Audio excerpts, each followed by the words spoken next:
So this is our real quick sort of new introduction to episode 19, Dirty Work. Sort of like the classic Norm Macdonald and Artie Lange comedy from 1998. We recorded this, it says late August, back into 2024. This was the end of our SNL Leads cycle, and I believe this was this was Eric's pick for like the final movie. Not really kind of too much to say about like this one that we kind of didn't cover in the 2 hours and 24-minute episode that we ended up making this for this, but a movie for me that's a personal favorite. Norm Macdonald just one of the absolute sort of best to kind of like do it in our lifetimes, and it was to my memory an episode that everybody just had a great time with, and the whole time and the whole record was just kind of us agreeing with each other about like just what a great Norm was, and just how much fun it was revisiting this flick. I like when we agree with each other. Those are the best movies. Sure.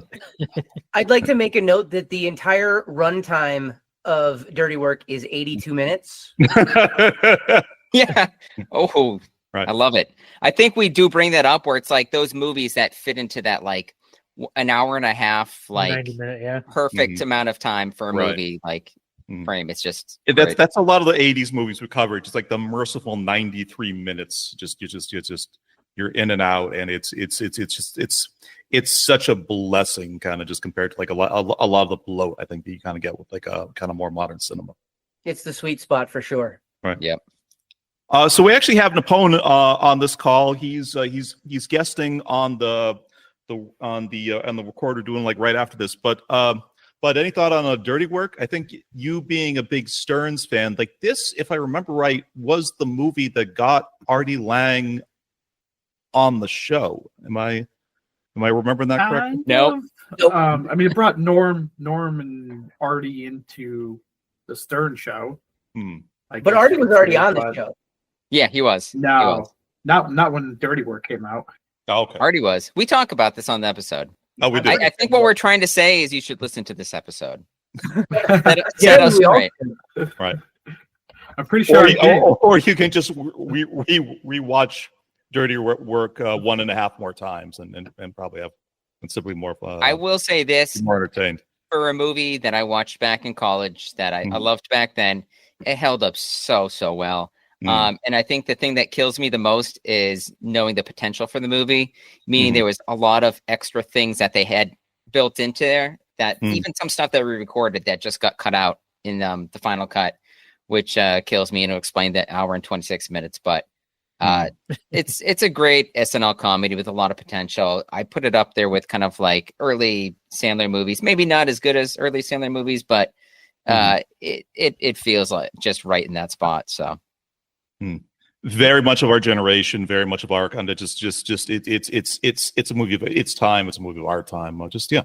Fun flick, and I remember this being like a great conversation. So enjoy. As a bit of just a note, real quick, Napone, you are correct. Artie Lange joined the Stern Show in 2000 or 2001 or something, maybe 2001, and Dirty Work came out in 98. So you're right. Yeah. Yeah, I thought it was early because Artie was Mad TV. I think he did a little bit before that. So it was there. But yeah, definitely a good flick. If you haven't seen it, see it.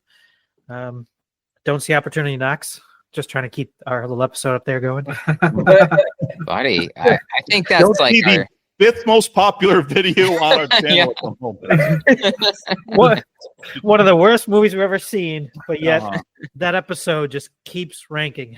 I actually remember that episode more than the Dirty Work episode, and it makes me want to watch the Opportunity Knocks movie again. Oh God! Just because was it really that bad? It's going to throw off your algorithm. Don't do it. Spoiler alert, Napone. Yeah. Yeah, it's that bad. Yeah. I mean, Opportunity Knocks is how I learned Japanese. That's a fun fact. Right. Toko desu ka? Yeah. Just make up bullshit and scream it at a Japanese person. And then when they storm out, you're like, see, they get it. Right. All right. Enjoy it. Yeah, Dirty Work. enjoy. Get dirty.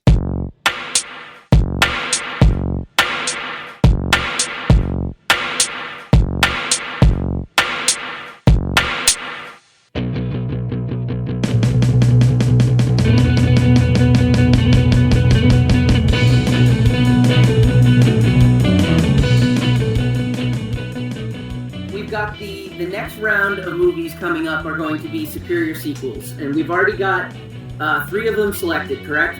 Eric, did you pick yours? Yeah, I picked mine. Okay, so we've got 3 of them selected, and I'm torn. I have 4 movies that I am trying to determine which one is the best fit for our pod, and I just can't do it. Right. So we've decided that we're going to attempt to gamify this and come up with an answer for which one I'm going to do. The first game is completely non-binding. I have assigned a number to all 4 movies, and I'm just going to ask the 3 of you to put your fingers in the air for 1 to 4, which thing you think I should pick, and then I'm going to decide if that's a good enough answer or if I need to say randomness is stupid and move on to something. I feel like this is biased because I really like the number 4, so I mean... Okay. Well, let's see it, guys. Let's see the fingers. 1, 3. All right, so we've got... Oh, shit. we have a 2, a 3, and a 4. Okay, because podcasting is an audio medium, let's describe what just happened. I picked 2, Naveen picked a 3, Eric picked a 4. Let's call that 1 coming off the board. This really should be a Patreon. This really should be like a week's Patreon. It's like, okay, so what got disqualified just now? In this case, what got disqualified was The Dark Knight. Was The Dark Knight. Okay. Ooh, that was one of my choices. I was thinking about I know, and when I saw you pick it, or when I saw you think about it, I was like, he stole mine, so now I can't do that one. But then you didn't pick it, so then it was back on the table. That's a great movie. All right. Dark Knight off the board. Okay, second round. Andy, let's... Should we do colors? Let's do year of release. Let's do year of release, and the 3 of us will vote 1 year off the remaining set. How about okay, I don't know. I got to see what the years are real quick. Hold on. Okay. 92 was Terminator 2, I believe. Yeah, that was definitely one of them. So 91. 91. Okay. So of course that kind of defeats that though. So you know that 91 that doesn't work. All right, so just give us the release date of the remaining 2 movies, and let's disqualify one of those years based on other shit that was actually happening that year. Yeah, I like that. Let's do that. Yeah. Okay, so the second one came out 2017. 2017. What did we say was Dark Knight? 2017. I mean, sorry, Terminator 2 was 1991. Was 91, but it's that's still on the board. Yep, I'm writing it down. Okay. And then the third one is 2014. 2014. Oh man. Okay. And to clarify for our listeners, the upcoming theme cycle that we have is going to be superior sequels, which are movies. It could be like an immediate sequel, or it could be something later on in the series. But a movie that what qualifies it is any movie that by some set of criteria picked by the host can be argued in some kind of way to be better than the originating film. Yep. Okay. Now we have so Dark Knight, kind of no controversy there. You know, sort of like a better, sort of more commercially successful, liked and regarded sequel to Batman Begins. T2 unquestionably, kind of in kind of that pantheon of kind of superior sequels. Now we have 2 remaining options. Mystery to everybody here except Andy, and a film from 2014. This is a tough one. I have no idea what these could be. Right. Okay, so let's think about those years, and let's think about things that we liked or disliked about. Or we could just say random years. I don't even remember those years, John. Yeah. 2017 is kind of a blur to me. Sure. I got my house that I'm in right now in 2017. I got there. Okay, that's positive. Okay. I started working in Japan in 2014, and that was that was a big deal for my life. That was a lot of fun. Okay, so we I'm going to vote that. Eric, how about you break the tie? I have no reasoning behind my choice. I'm going to go with 2014. 2014 it is. Okay. So it's T2 versus... In this case, it's T2 versus The Raid 2. The Raid 2. Wow. The Raid 2. Okay. So The Raid 1 was my choice for the Asian cinema round that we did. Yeah. I know that I know that at least 2 of you have since watched The Raid 2. Have all 3 of you? I have, but it was a long time ago. Okay, and Naveen, you watched it, right? I have not. Eric did. He hasn't seen it. Okay. Yeah, I saw it recently.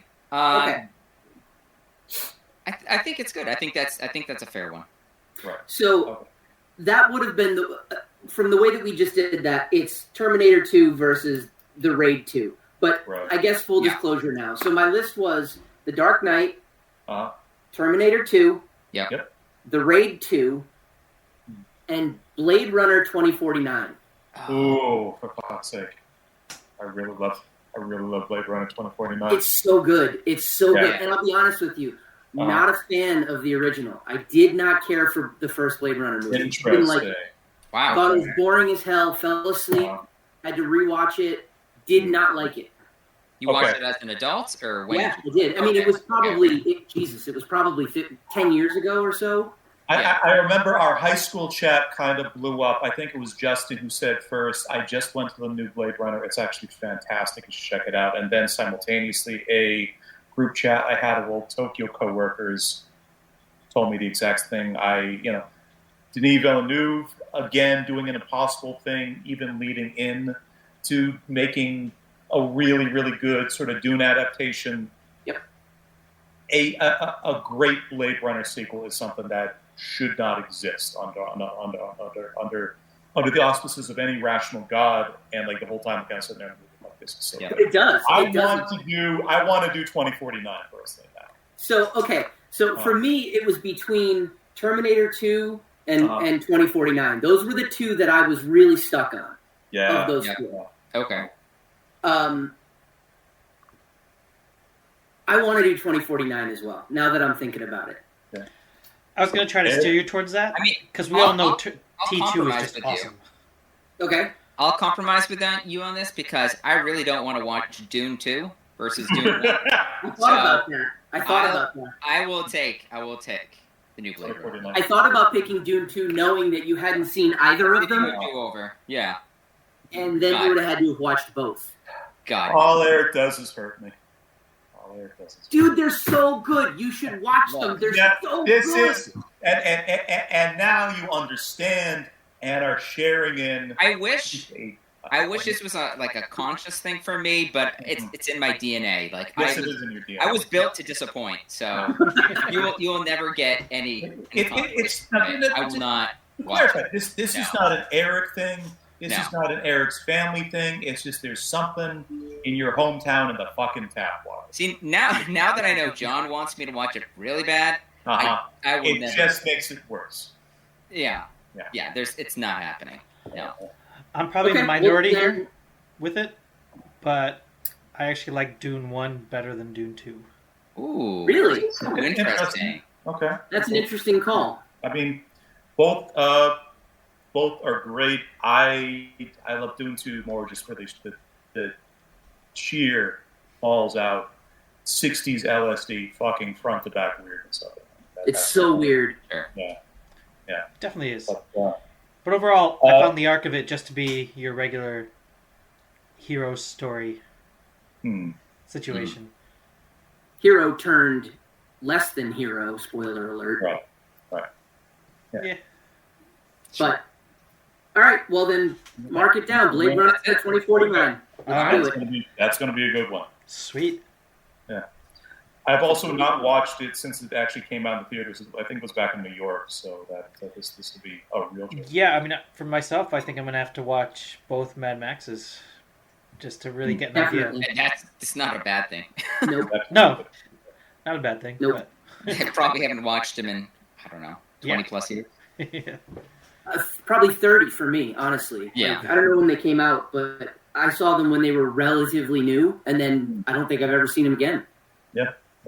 And actually, Mad Max Fury Road was one that I had considered as well. I haven't seen Fury Road. Wait, what's the new one? Furiosa. Yeah, Fury Road was one that I was considering as well because I really loved that movie. I thought it was great. Sure. I didn't see that one either.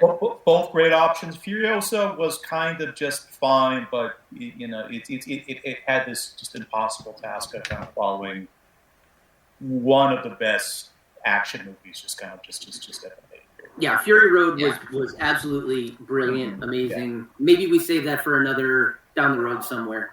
Of course. Sure. Okay. So how about this? At the end of the episode, we're going to kind of we'll have like a little conversation, kind of closing out this cycle. We'll give like a little kind of preview of like the next one. So why don't we wait for then, and then we'll kind of give listeners the full rundown of everything that we'll be covering during Superior Sequels. Perfect. Yeah. What we'll do is we'll have the listeners just sit there and chomp at the bit, waiting to hear what our Superior Sequels are going to be. So they can't wait, Eric. Just all 1.5 of them. Andy, is Charlie still listening to these on a regular basis? No. Okay. No, he got tired of our bullshit. You know what? He just sucked up to you so he could get on the pod, and then once he got on, then he told all his friends about it. They all listened. They're like, "Damn, that was smooth." Yep. Can you get any better than that? And then he just moved on. Yeah. He moved up in rank, and that was good. Yep, that's right. We helped him in his social standing, so at least we did that. Right. Feel good about that. He got the Riz. The Riz, there we go. He's Rizzler. That's right. Sweet. All right, so let's do it. Okay, so Eric's going to be moderating, so take it away. I will be moderating today. Moderating. There we go. I coined that phrase, by the way. It's a party up in here. Oh! It's Padres. He's the moderator. He should have shut me down. Let it go. All right. Welcome to episode 19 of Rebels Without a Pod, the show that dares ask, has anyone seen my pants? You don't have to answer that. Yes. I'll find them. We saw it earlier today, and a guitar on the floor, and... That's right. Oh, shit. Oh, that was you in my basement. That's right. With the lights off. Doing my laundry. We weren't necessarily doing your laundry. We were just interacting with your laundry. Oh, okay. Somebody was watching like clips of SNL on YouTube saying Bellissima eats first. I don't know what that's about, but I'm totally down with it. Yeah. Look at it this way, Eric. It was Naveen and not Long Legs. It wasn't Long Legs. Hopefully not. Or dead hookers in the trunk. Oh, I love those dead hookers. So joining us on the show today, as usual, is Johnny Vegas, Andy the Merch King, and Lobot Chata on the ones and zeros. My name is Ice Spice Eric, your host for today. And today we're going to be chatting about the 1998 dark comedy Dirty Work. All right, so, settle down, prostitutes. Now, I understand that you each get $20, and this requires no sex at all. But regardless of what this character tells you, I'm not pointing to anybody in particular. Actually, my wife's over there. She's not part of this, so just ignore her. Sitting just quietly in the back. Very, very awkward. She slowly slinks away. So, guys, we have anything to bring up? Any announcements or anything special you'd like to share today? I want to lead sort of very briefly with a kind of a birth announcement of sorts. A couple days ago, Birth announcement? Eric and I, this is an idea we had sort of been kind of tossing back and forth for a long time, but we put down records for our first 2 episodes of our kind of a nerd-centric gaming podcast, The Cunny of the Goose. Cunny of the Goose. We talked for about 2 hours and 40 minutes Tuesday morning. We recorded 2 hours and 20 minutes of it. It was a brisk 2 hours and 40 minutes. Really just flew by. Yeah. It was a beautiful, beautiful fall day in Vegas. I had a watered down mimosa, and we were just really, it just kind of opened up. Wait, you were drinking? I did it straight sober. Yeah. It was noon. You had no excuse. Can you explain the name? Cunny of the Goose. I'm sorry, but you have to listen to that. You have to listen to that. Not here to advertise, but yeah, it's a fun story. It's not terribly exciting, but it's a fun story. I will definitely give that a listen when I eventually figure out where to find it. Right. So Eric, I believe, is working on a little kind of intro theme for us right now. I'm trying to put some of the pieces together.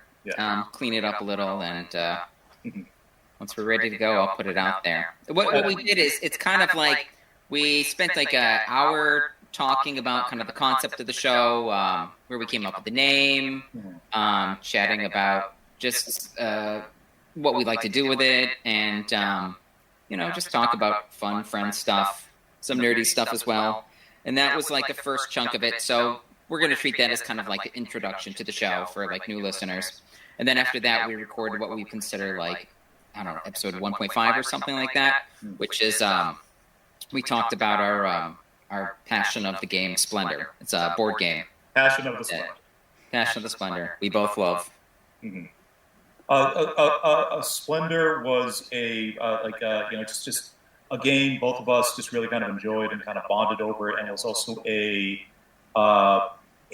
major sort of thing that we played online a lot, kind of in the depths of pandemic.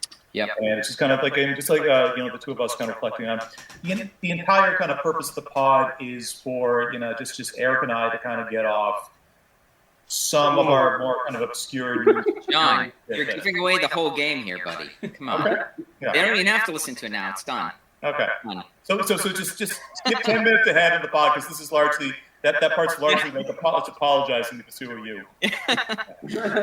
Sorry, guys. We're kind of covering some shit we wanted to kind of talk about on record that we thought Andy and Naveen might find like a little boring or a little outside. Start listening to it, and then you'll thank us. Yes. Okay.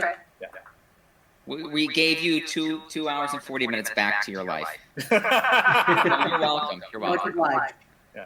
Much obliged. It was just like a 2.5 hour tangent about stuff we would have loved to talk about here, but I've never even heard of Splendor, so I have nothing to add to that conversation. Yeah. It's cool. No, it's fun. It's fun. It's up to you if you want to listen to it or not. Do you play board games at all? I do not. In fact, I hate games, typically. Oh, perfect. Okay. So I'm really your target demographic. Next time we hang out sometime, maybe we'll break it out. You could try I would love somebody to introduce me to a board game that I actually enjoy. What's the last board game you remember playing? Has anyone tried to get you into anything new, or has it just been, you're just kind of sorry and mousetrap and like 80s bullshit? It's mostly, my Anna, my daughter, loves games, and so typically it's something that she's got. She's got a game that she just recently got, and I don't remember the name of it, but it's similar in a lot of ways to Clue, but it's kind of a bit younger and whatever. Which I actually do enjoy. That one's pretty fun. Yep. And then there's a card game that I like playing called Sushi Go. Sushi Go. Oh, yeah. Yep. And that's it. Everything else can suck it.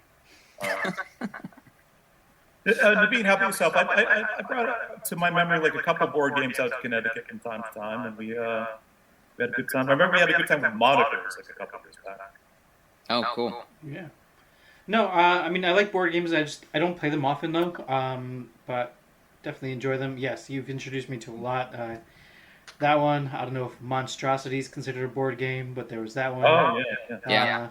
All the Trapped, what was it? Oh, no, Unlocked. Unlocked games, which were pretty cool. So, yeah, definitely. Again, just don't play them often and things, and don't get deeply into them as you guys do. I know you broke out the Fireball when it came, Fireball Mountain or Fireball Island. It's oh man, the pieces, the whole setup, the board, everything is just, it's pretty to look at. They spent a lot of work on it and just a lot of love went to it. Absolutely. So that's there.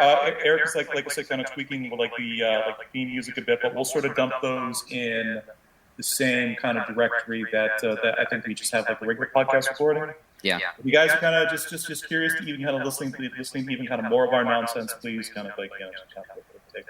Yeah, definitely. And I think for pacing of it, because we have this pod going and then life, we'll probably maybe do once a month, twice a month. We'll see how it goes. Yeah. But just so you know, it's not just about board games. We're going to be changing themes each episode. And part of it too is to rectify all the wrongs I've done for John with all his recommendations in the past, where he gives me something and he's like, "It's so good, you're going to love this." And I was like, "That's great." And then I just kind of file that in just a bin that I'll never come back to. So you're going to watch Dune 1 and 2? How many years has it been since it came out? Dune 2, not even a year. Right.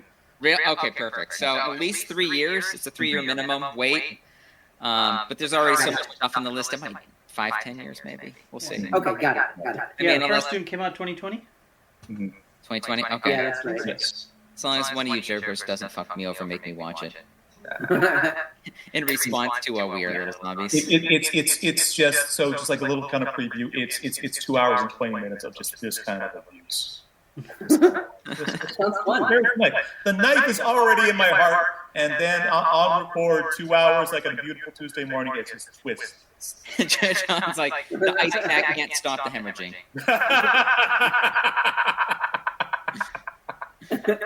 That's why I went to Ice Spice. So dear listeners. All right, so that's out there. Other announcements. Yeah, we put that out there. Yeah, just real quick, I edited episode 17, Nothing But Trouble, I think, or 16. Can't remember what it is. 17, yeah. 17. And it's uploaded there now as well. Sweet. Cool. And I know I'm all caught up, so I've listened to all the ones I missed as well. You're a better man than I am. Any fun stuff? Any kind of standout bits or conversations that you enjoyed? Yeah, definitely the whole barbecue mariachi thing was great. Yeah, that's trying to bring back Human Centipede was interesting. Bring it back. Yeah, Bringing it back. I'm taking it back. right. There's a thing in film writing where you have to dramatically escalate the stakes always at about like the midway point of the movie, and that is exactly what happened in that conversation. Yeah. It was good, it was sweet, it was polite, and like, oh, here we go. It's tough. It's tough being maybe me. When you come up with something like that, and then you're like being told, okay, now you got to outdo that.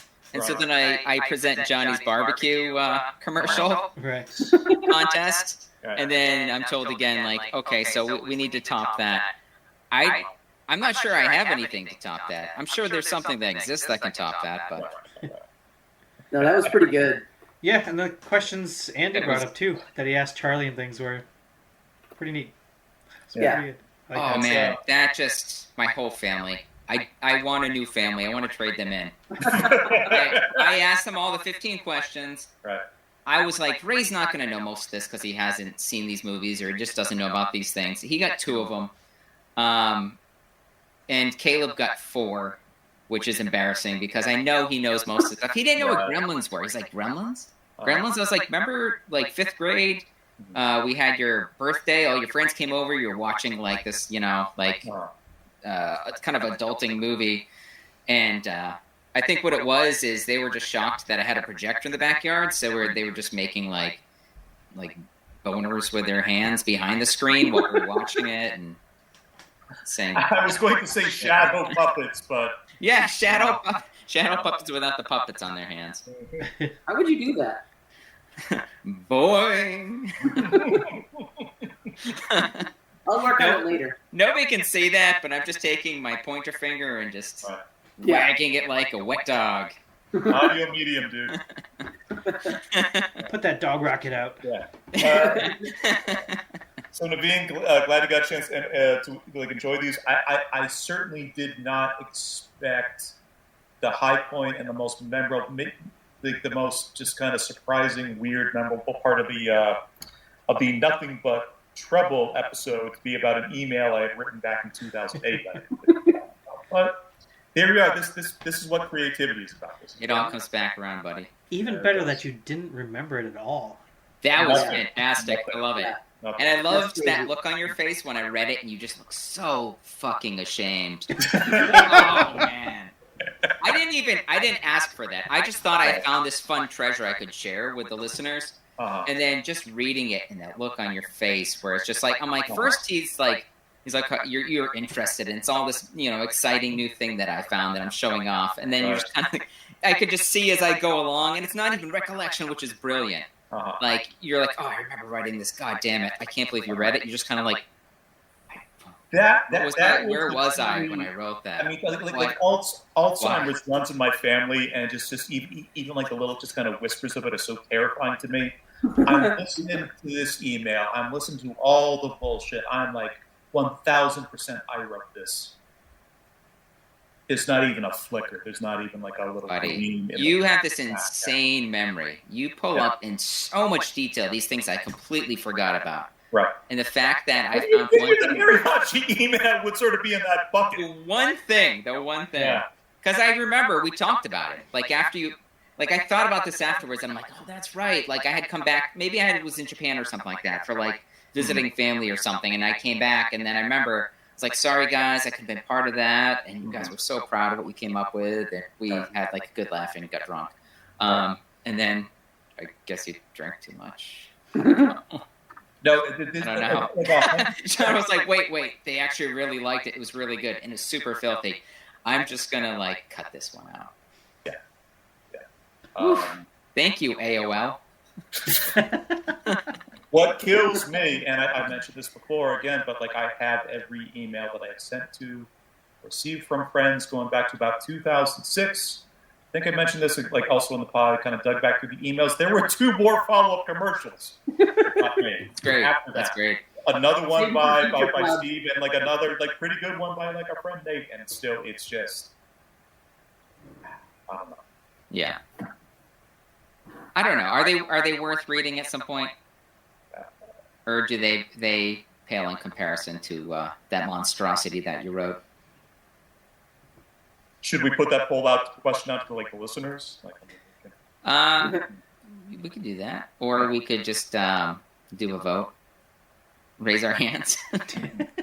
Do we think? Worth bringing up? But I'm not quite sure that it would. I could do the 5th grader projection screen boner if you want. One vote here. No, it's Easter Island, Dad. Come on. Yeah, sorry, it's like a half vote. No, it's a full vote now. Should I give my Scarlett Johansson thumbs up? There we go. Yeah. Like it. If you had like the pink wig to go along with that, that'd be really good. See what All right, moving on. Yeah, John's like, shut this down. All right, settle down, prostitutes. I understand you each get $20. This requires no sex. So cut the foreplay. We're done. All right. I think we have a little time. What have you guys been watching? Let's talk about that. What have you been up to? I have nothing to add to that particular question. It's the same shit that I've been watching. So I'm gonna. I'm done. You're gonna divert your time to the man in the top left corner on my screen. I yield back my time. Yield back your time. Naveen, how about you? Not much. I am in the process. I've got about an hour left of Nothing But Trouble. I do want to watch it anyways. So I remember watching as a kid and liking it. Oh, sweet. I didn't get to do the episode. But are you enjoying it so far? I am enjoying it. I remember being more enjoyable as a kid than now, and now it just seems kind of like, but it's still enjoyable. I could see that. Yeah. It's free, too. That's great. It's free. Yeah. You didn't have to pay $4 to rent that, so... I hate you, Naveen. Yeah, I know. Thanks. That's what I understand. Every time that comes up, I paid $4 for this movie. It's like, all right, I hate you, Naveen. It was always like ready That's to all cut I that hear. movie, too. They're like, we need more space for other filth. And then they're like, wait a minute. 4 hits in 1 week. Shit, there must be something here we don't see. Yeah. 4 chumps. Yeah. Yep. And then finished... It completely changes the algorithm. Yeah. Mess with it. And then finished Cobra Kai, the new season of Cobra Kai. Oh, did you? Sweet. I haven't watched it yet. Yeah. So yeah, that's about it. Okay, for me, Go, Johnny. jet lag has just been completely psychotic. I am living in a waking nightmare. I finally got a mostly contiguous night of sleep last night, but my life and thoughts have been weird. I've caught 4 movies in the theaters in like the past like week and a half. Because making up for last time, I guess. I just have kind of nothing better to do when I need to stay awake. Alien Romulus was the first thing I watched when I got back from Japan. I'm going to save any kind of commentary on that until at least Eric kind of gets a chance to check it out. Thank you. Andy and Naveen, have you seen that, or are you planning on seeing it at any point? Probably won't see it until it comes to streaming or something. I don't, Yeah. unfortunately, go to the theaters Aliens are often. scary. Scares you? Yeah, aliens are scary. Yeah. A lot. They're not real, Andy. Yeah, that's what you think. Unless you believe in like urban myths. I did just watch the pitch meeting for it, though. Documentary. Aliens are scary. So is corporate AI, which is very much real, unfortunately. It's coming for us. Yeah. Even more and more into these days. So I saw that. I went to Deadpool and Wolverine the second time. Wow, nice. I enjoyed honestly more. I think it's like legit. It's maybe in like an S tier MCU. Wow. It's so good. It's so creative. It's so fucking funny. I'm sure you could watch that any number of times and then pick up like Easter eggs, like fresh Easter eggs every time. Absolutely. Yeah. Just like the thing I lean kind of so much into this time is Channing Tatum's Gambit performance is so incredible. And I started like reading like a little bit. And this guy was apparently this wasn't just kind of speculative kind of fan casting. He loves X-Men comics. He loves Gambit, especially. He's been really pushing to try to do this for years and years. I had kind of a theory. I looked it up. My theory is correct. Channing Tatum, confirmed, born 1980. Same as everybody in this pod. No shit. I'm a huge X-Men fan. I don't know if I've told you guys, I have like full runs of X-Men, these giant like collections, comic collections. Right. Just because I love going back to that stuff. 1980, a child of 1980. He saw the original Fox X-Men animated series at the same time as which it just is the best. It is the best, and Gambit was just the coolest shit at this particular point. So his obsession with it makes just complete and kind of perfect sense, having that context of it. Yep, agreed. I saw a very funny tweet kind of in regards to that the other day. That the tweet was Channing Tatum wants to be Ryan Reynolds. Ryan Reynolds wants to be Hugh Jackman, and Hugh Jackman wants to be Ethel Merman. So that was a lot of fun. I went to Longlegs, which is the new kind of artsy indie serial killer movie starring Nicolas Cage. It's kind of like, I would describe it sort of like A24's Silence of the Lambs. It was pretty good. It was really strong in the first half. It kind of fell apart a little bit and sort of like back. Is it a new direct? Like it's a first-time director, or? It was directed by the son of Anthony Perkins, who was just played Norman Bates in the original Psycho movies. He's had one other horror film I think is like pretty well regarded. It's not an amazing horror film. It doesn't kind of quite stack up to some like the other kind of really kind of great ones I've seen this year. But it was interesting. Good watch. And then last night, I saw the re-release on like the big screen of Coraline. Still, complete 10 out of 10 masterpiece. We talked about this, but they re-released it. It's 3D. What was it? After 2 weeks, made more than $37 million. A 15-year-old movie. It's been out 2 weekends at this point. It's made like over 25. The real 3D screening at the theater down the street from me has been pretty much like sold out like most weeknights. Wow. Yeah, I brought the whole family, and it's funny because it's like Caleb watched that movie I don't know how many times when he was a kid. He just loved that movie. I looked too, and it came out like 2 years before he was born, so I was like, oh, that's interesting. It must have been like me pushing on him. I think it's what it is I love Halloween. And so I'm always trying to find like good like kids Halloween movies that I could share with Caleb. So there was a bunch of them, but that one just stood out to me. And I'm like, oh, this has like Nightmare Before Christmas vibes. So this looks great. And we loved that one. We loved Frankenweenie too. Yep. That was a fun one. But yeah, he was obsessed with it. I made Ray watch it. It's probably his second time watching it, and he did that thing where about maybe an hour in, because it's like a 2-hour movie. An hour in, he's like leaning over saying, "Hey, cell phone, buddy, cell phone.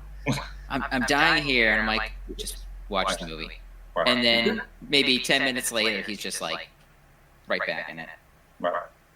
It's just like that movie. Any single cell you can take out that movie and frame it, it would be just like I think that thing that blew his mind too was like if you watch afterwards, did you see that extra bit that they included, where they gave a team of present day animators? They gave to test them. They said, "Okay, we created this movie like." What was it, like 20 years ago or something like that, or not, maybe not 20 years, but like 10 years ago, 15 years ago. So we want you to create, using like new techniques, a Coraline doll. And so they show you and they explain how they kind of did it, and how it changed from what they did back in the day when they first, conceived how they're going to make these dolls and the clothes and the motion and everything like that. Because it's all, most of it is stop animation.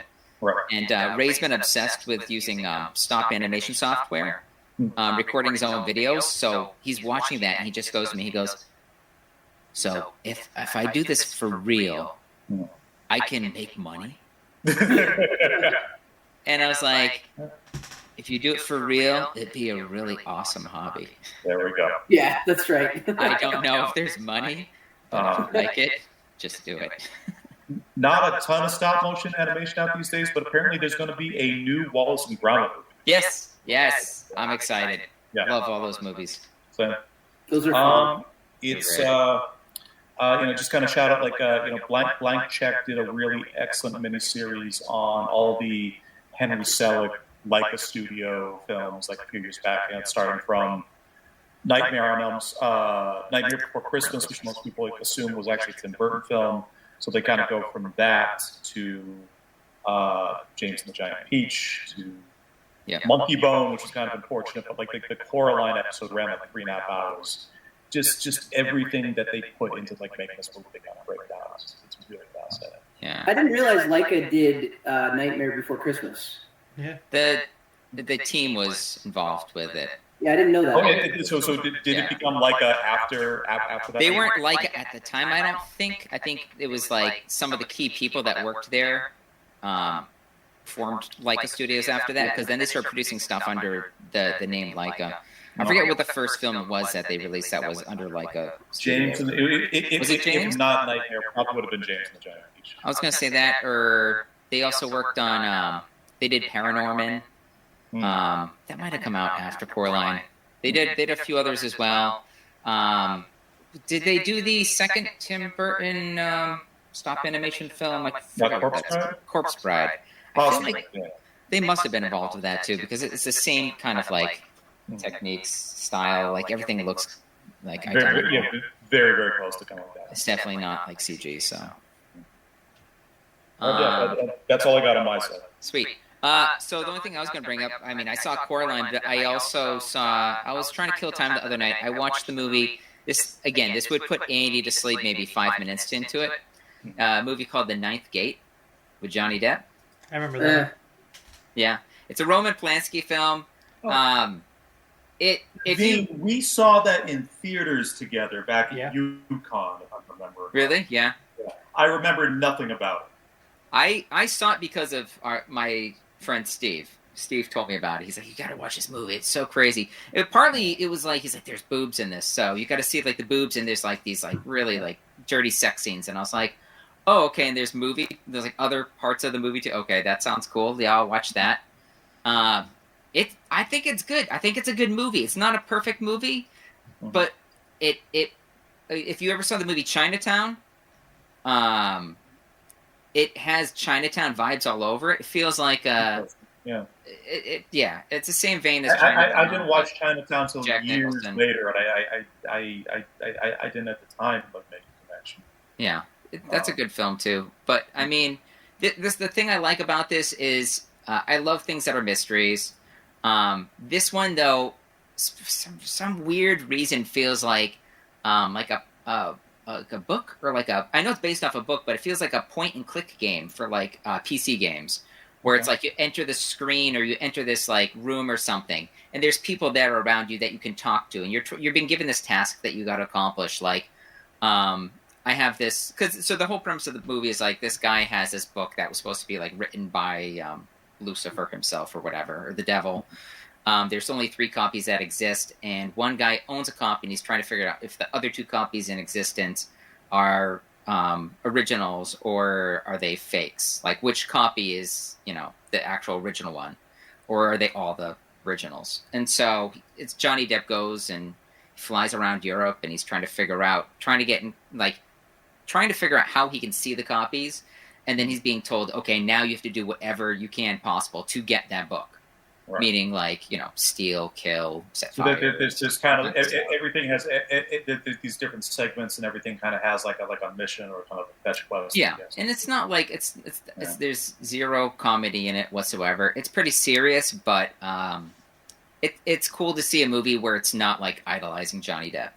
He's just like, and he plays a loser in the movie too, which is great. So. Right.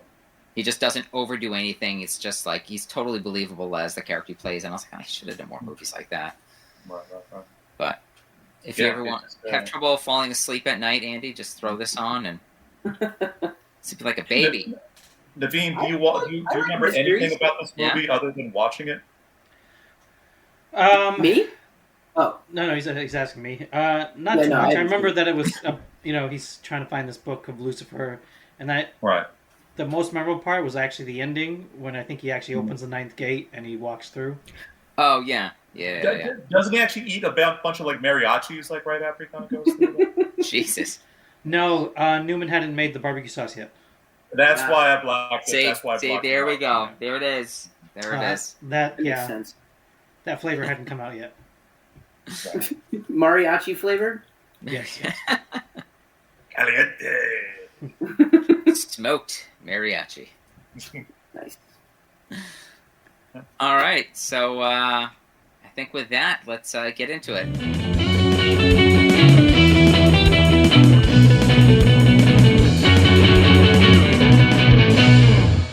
All right, welcome back. So this week we're talking about the movie Dirty Work. Synopsis in brief. One of several potential stories for how Artie Lange lost his nose. Spoiler alert, do not order the banh mi special with extra cilantro.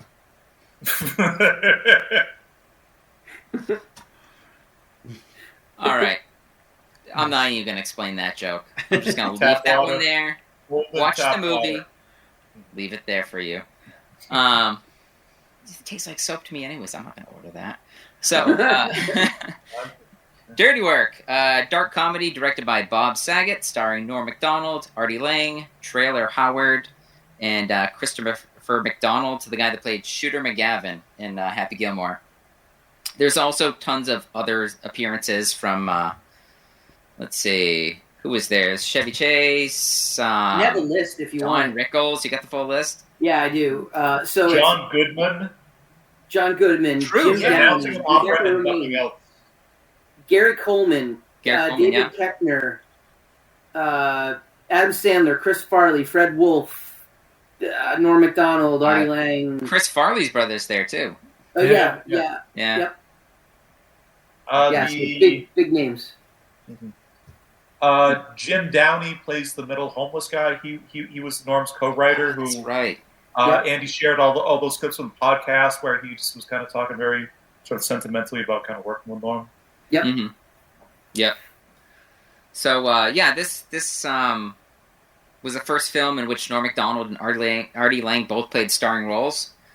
From what I understand, this was right after Artie Lange had finished up on Mad TV. So this was possibly his jump to movies. He actually wasn't even doing Stern at the time, too, which is pretty crazy. I heard something like it's strongly suspected like he got Stern because Howard really, really loved this movie. That's what I heard. Yeah, they when they were promoting the movie, they came across Stern and they had this conversation, and he loved it. Well, wasn't Stern supposed to be in it? Yeah. Was he really? Yes. He was originally supposed to play the devil instead of Sandler. Right. That would have been weird. Yeah. I don't know. Maybe that would have worked. It would have been a totally different part. I mean, yeah. Oh, yeah. His interpretation of the role. Right. Yeah. I mean, who knows? Yeah, this was also a directorial debut of Bob Saget, which I thought was great because this is right after he wrapped up America's Funniest Videos, which he did for I don't even know how many years. A long time. Did he ever direct anything else? He did. I don't remember the movies offhand, but there was that one with penguins. The Penguins movie. It's supposed to be pretty filthy. I watched it. It's a parody of March of the Penguins. It's like yes, farce exactly. Okay. Oh, okay. Yeah. I didn't know he did that one. The Farce of the Penguins, 2007, Bob Saget. I didn't know that. Yeah, it was funny. It's tough. It's tough to make that. Was Half-Baked also something he directed, or he just had the famous cameo there? In what? Don't Be a Menace to Society? Half-Baked. No, in Half-Baked. No, he didn't. He didn't direct that one. Yeah. All right. Yeah, there's a movie called For Hope, a movie called Benjamin, Becoming Dick. Never heard any of these. No, that's it. What a dick. Jitters? Don't know. So, movie had a like directorial, like the high point for him. Yeah. So the movie had a budget of $13 million, only pulled in $10 million at the box office, so it was considered a financial flop. However, since then, like a lot of these kind of movies, become a cult classic. I looked it up on Rotten Tomatoes, and it got a 66% rating. And I even took a look myself. There's still people like posting like reviews of it, so it's brought up the number quite a bit since I guess they originally put it on the website. Let's see, and then also for critics' rating, it's 14%. Everybody's a critic. I mean, it's not a critics kind of movie. Like, no, it really isn't. It's really 1998 critics. Good Lord. Sure. Oh yeah. The movie was called Terminally Stupid, Brain Dead, according to the New York Times. A tone-deaf, scattershot, and dispiritingly cheesy affair, according to the LA Times. Roger Ebert, who John loves to refer to, did not even review it. This is, I think, the second one of our movies that he... I was going to say, for this cycle, half of these movies, Ebert sat out. But what's kind of amazing to me, out of like the three kind of strict comedies in this, he wouldn't review Dirty Work, which was amazing. Yeah. He wouldn't review Nothing But Trouble, which I really loved and thought was kind of successful. However, he did post a 2.5-star review for Opportunity Knocks. That is bizarre. Yeah. He saw what we couldn't see. And hope to never see again, frankly. Yeah, I know. He saw what we couldn't see unless we paid the $4 to Amazon. You're welcome, Jeff Bezos. Yeah. Even the best of them can't bat 1,000. That's right.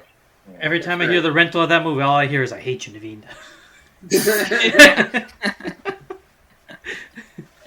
See, I made sure my movie was on Tubi, along with like movies like Ghost Rider, or the Street Fighter movie.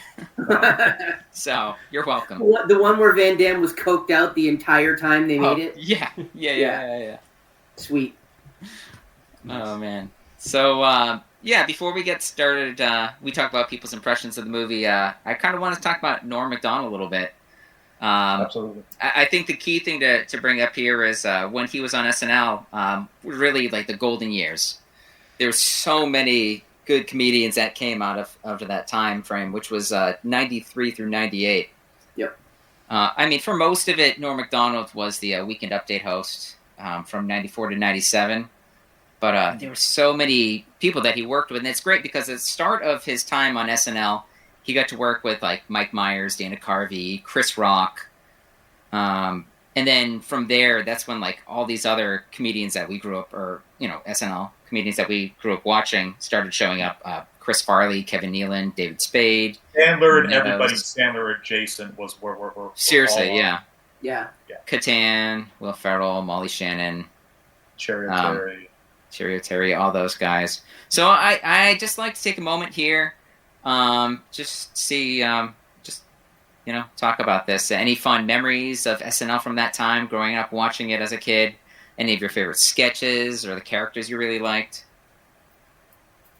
So this was the era where I really started watching SNL. Prior to that, I was probably, arguably too young to be staying up that late, or at least reliably staying up that late. Yeah, same here. I wrote, 15 different things down that are memorable for me, but it's like, Norm anchoring Weekend Update, especially his OJ coverage stuff is just legendary and brutal and so funny. You've got the Spartan Cheerleaders, Mary Catherine Gallagher, Daryl Hammond as Bill Clinton, Matt Foley, Celebrity Jeopardy, Wayne's World, Ambiguously Gay Duo, The Ladies' Men. It's crazy. Opera Man, Chippendales Dancers, Deep Thoughts with Jack Candy. There's some argument that there's no best SNL. It's just whatever SNL was when you were a teenager. Yeah, that's fair. I think that's fair. Andy, I'm kind of offended you didn't mention Mango. Just a Mango. Not a big Chris Kattan guy, I gotta say. Not a big Chris Kattan guy. Can he do like Monkey Boy too or something like that? Monkey Boy, yeah. Yeah. The most famous one is like the Rock is on as Monkey Boy's dad. He ate the apple super fast. No, that was Mango. That was Mango. No, Mango was the exotic dancer. Oh, Monkey Boy. Yeah. He ate the apples super quickly. You're right. You got the sense you can eat the apple real fast, but yeah, you're right. I want to see his audition for SNL. He's like, watch, I can eat this apple like super fast, and they're like, fast. Holy the other thing that I found, this guy on TV. The other thing I found interesting, which I didn't realize until looking stuff up, was Chris Rock, when he left SNL, he went over to Living Color. Really? Which I had no idea. He was only there for, I think, 1 or 2 seasons or something like that. That was not a show I was allowed to watch. I watched it in its heyday. It's great. I watched it religiously. SNL would sneak in from time to time. Like, that Living Color was a real no-no. Oh, no. I watched that more than I watched SNL at that point. Yeah. Because it was on in primetime, or Sunday anyway. When did Mad TV come out? That was in high school, right? Yeah. That was later. 94, 95, ballpark? Okay. Yeah. But I didn't realize that Chris Rock had even been on that show. That never even was on my radar. So anyway. That's super, because I kind of figured he went straight to stand-up in movies after that. Me too. That's usually the path. Like, you don't go from one sketch comedy show to another, typically. Yeah. Extremely rare. Right. Yeah. I remember being on there. I guess I didn't know it would happen after he left SNL. Yeah. I'm trying to think of what the other examples are of that kind of thing would be, and all that come to mind is is he and Peele were both on Mad TV at the same time before going and getting their own sketch show. True. Yeah. There was somebody on Mad TV that went to SNL, I think, or maybe it's vice versa. Seth Meyers' brother was on Mad TV, and he was on SNL. Maybe Will Sasso? I don't think Will Sasso was on SNL. No. He stayed on Mad TV. Yeah. I was just thinking, because it may have been only just like a season. Yeah.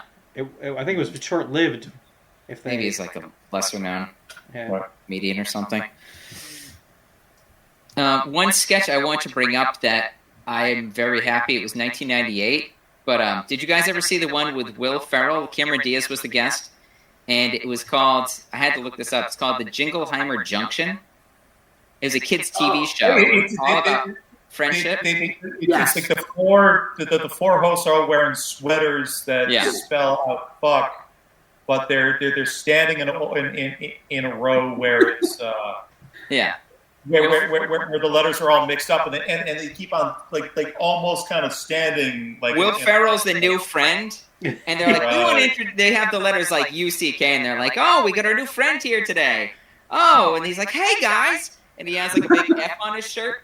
Yeah. And then they're like, oh, yeah, like, I think it was Tim Meadows was like... Yeah, Tim Meadows. He's like, all right, we're just going to put you over here.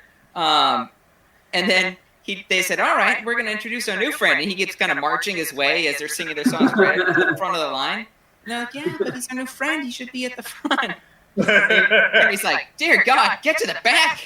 And he's like, how you're hurting me. Yeah, that was a good one.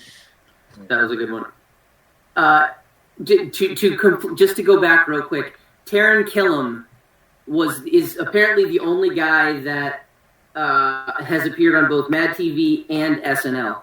Wow. Really? Yep. Really? And then another person that sort of made the switch from one sketch comedy show to another was Kenan Thompson. What was his other sketch show? All That. Nickelodeon. Yeah. Never saw it. Yeah. I mean, he was a kid. You never saw All That? It was him and... The farm did not get cable. No. No Snick at night? Large. Yeah. No Schnick. Fridays. Schnicked? No Schnicked at night? Yet somehow I enjoyed that movie more than you did. Which one? Wolverine Origins? Yeah, that fucking Wolverine's Claws went right through my brain. Good God, what a waste of a movie. Yeah.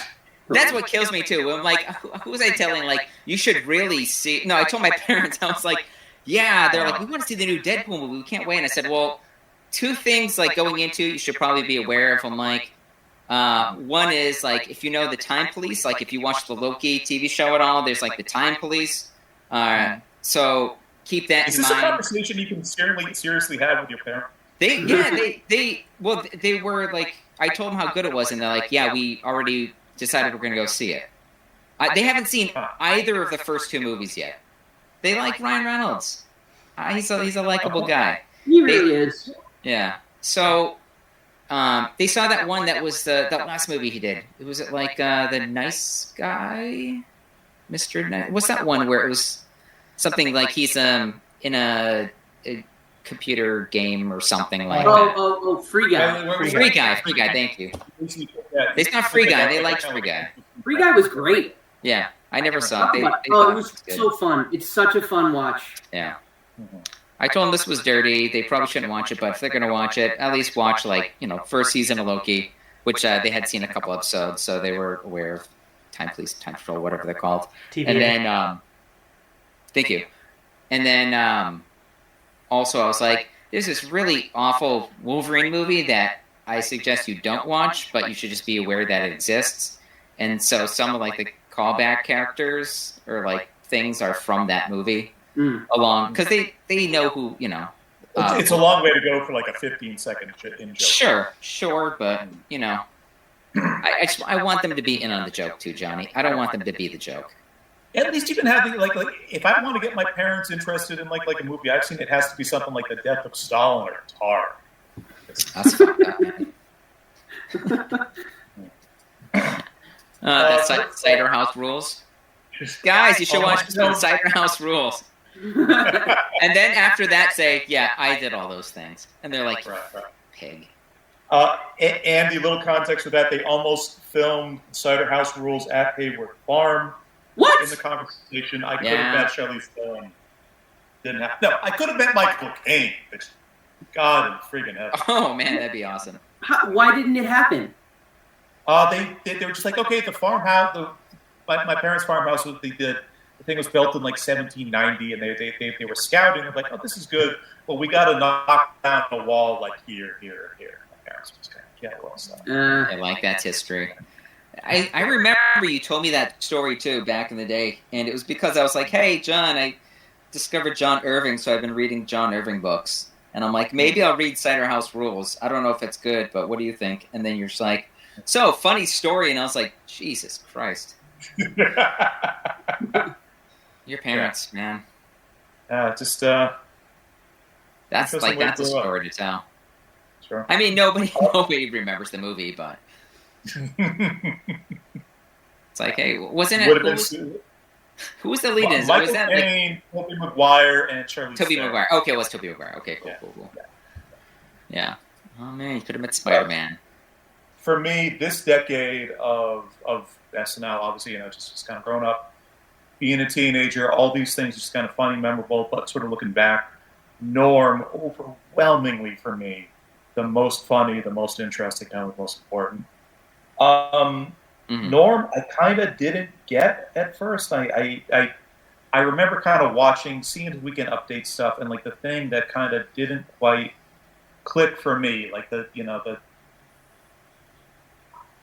I didn't understand how funny he was because nobody really laughed at like a lot of the like the jokes that he told, and at the time, like the synaptic gap hadn't been bridged.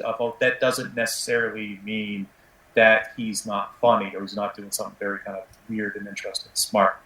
I was actually driving into high school with our mutual friend Ripley. This is back probably kind of fall of '97 or something like that. We were talking SNL.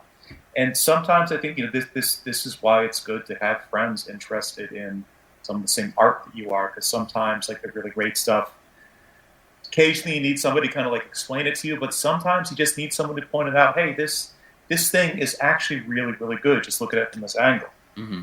I remember saying to Ripley, like, Norm Macdonald, I don't think he's really good. I don't think he's really funny. Like, just, that part of the show's never worked for me. And Ripley just said, what are you talking about? He's a genius. And then he repeats one of Norm's jokes for me in the car. It's just listen to this joke. Listen to how it's put together. And I'm going to do it verbatim now. In Idaho, a $5 million project to fix cracks in the Dwarshak Dam has been a huge success, according to officials from the Army Corps of Engineers. However, the dam could have easily been fixed at a far more reasonable price tag, according to this beaver. I was like laughing. I was like tears laughing like 5 straight minutes. I listened for part of my research for today. I listened to a bunch of all the Conan jokes, pretty much. Yeah. All the times he was on Conan and Norm Macdonald told jokes, and I'm like, everyone I listened to, I was like, this joke was made for John. This is a John joke, and it's all about the long game. Mm-hmm. Yeah. He goes on 4 or 5 minutes. You're like, I don't know where this is going. I don't know where this is going, and it's such like a basic punchline, but it's like the journey getting to there.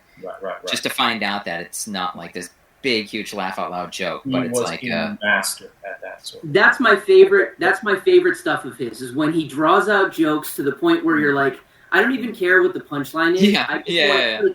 He's just loving just the craft of telling a joke.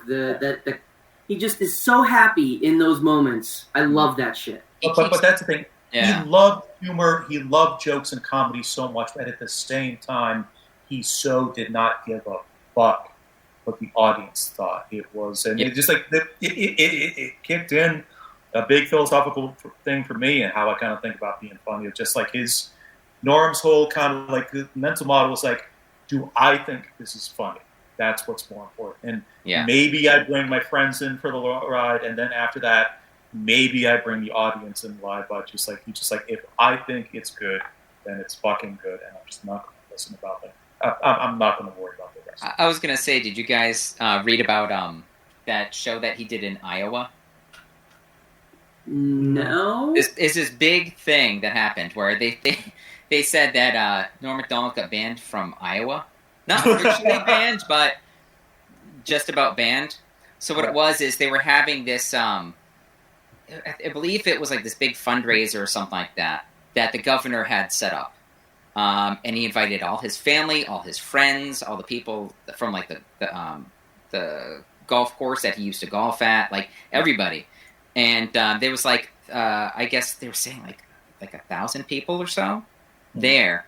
And the governor was all excited because of, part of like the fundraising activities, they were able to get Norm Macdonald and then a couple other comedians, SNL people. I'm trying to think who they are. Look, you can look it up later, but Jim Brewer. Jim Brewer was one of them. And then I forget the other guy's name. I think he's the guy that replaced Norm Macdonald as the... Colin Quinn? Colin Quinn. Yeah. It might have been Colin Quinn was the other one.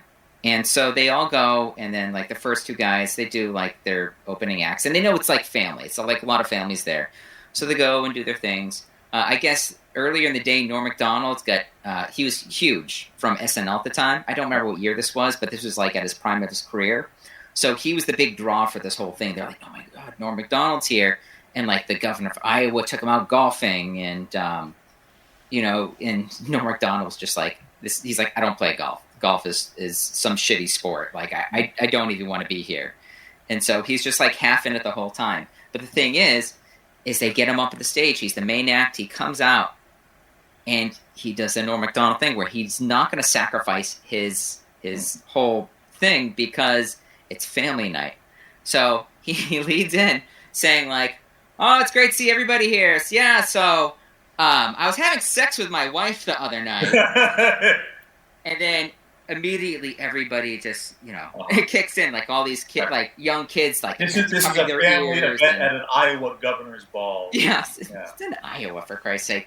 So he starts making these jokes. Jim Brewer was talking about this. I mean, he might have been talking to Stern about this. And he's just like, all these jokes about how he has to jerk off all the time now because his wife won't have sex with him.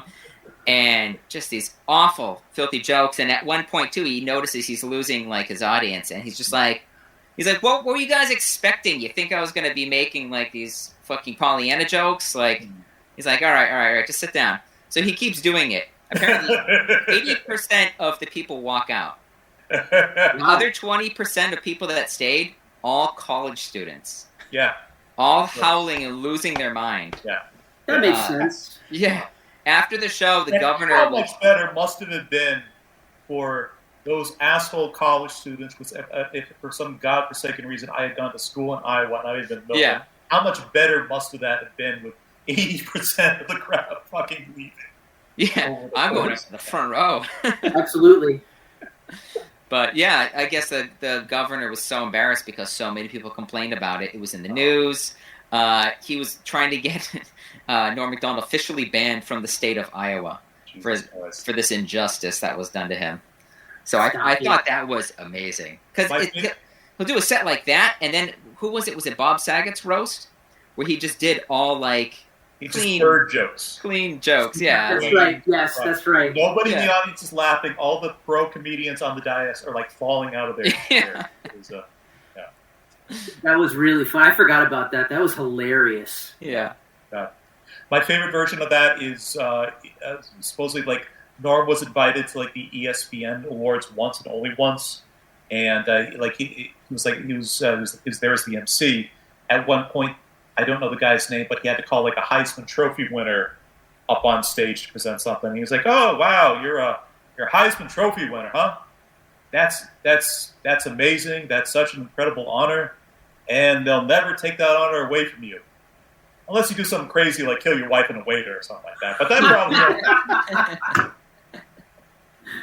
Well, I didn't realize that the reason I knew that Norm was fired from Update and ultimately from the show, but I didn't realize that the rumored reason, because obviously, was because the guy that was running the network at the time, or was running the studio or something like that, was OJ's good friend. Yeah. It's a little apocryphal now because, like, I dipped my toe into this. Like, Norm actually said himself in interviews, SNL was not doing great in the 90s because of, despite kind of like our memories of it, like the ratings were kind of really poor. And he kind of thinks, he's like, maybe it was the OJ thing, but it could have also been I was like a sacrificial lamb because kind of ratings were very poor. The executives wanted somebody kind of gone from like the lineup. I was kind of Sandler got fired too. Yeah.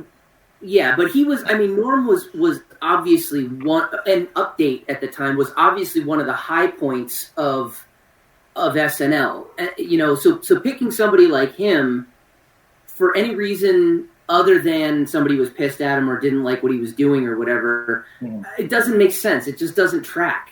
I mean, now he's kind of seen that way, but I think even kind of like the sort of the initial naive kind of impression that I had of him back in the day, he was not. Norm was always talked about as being like a comedian's comedians, and at least thinking back,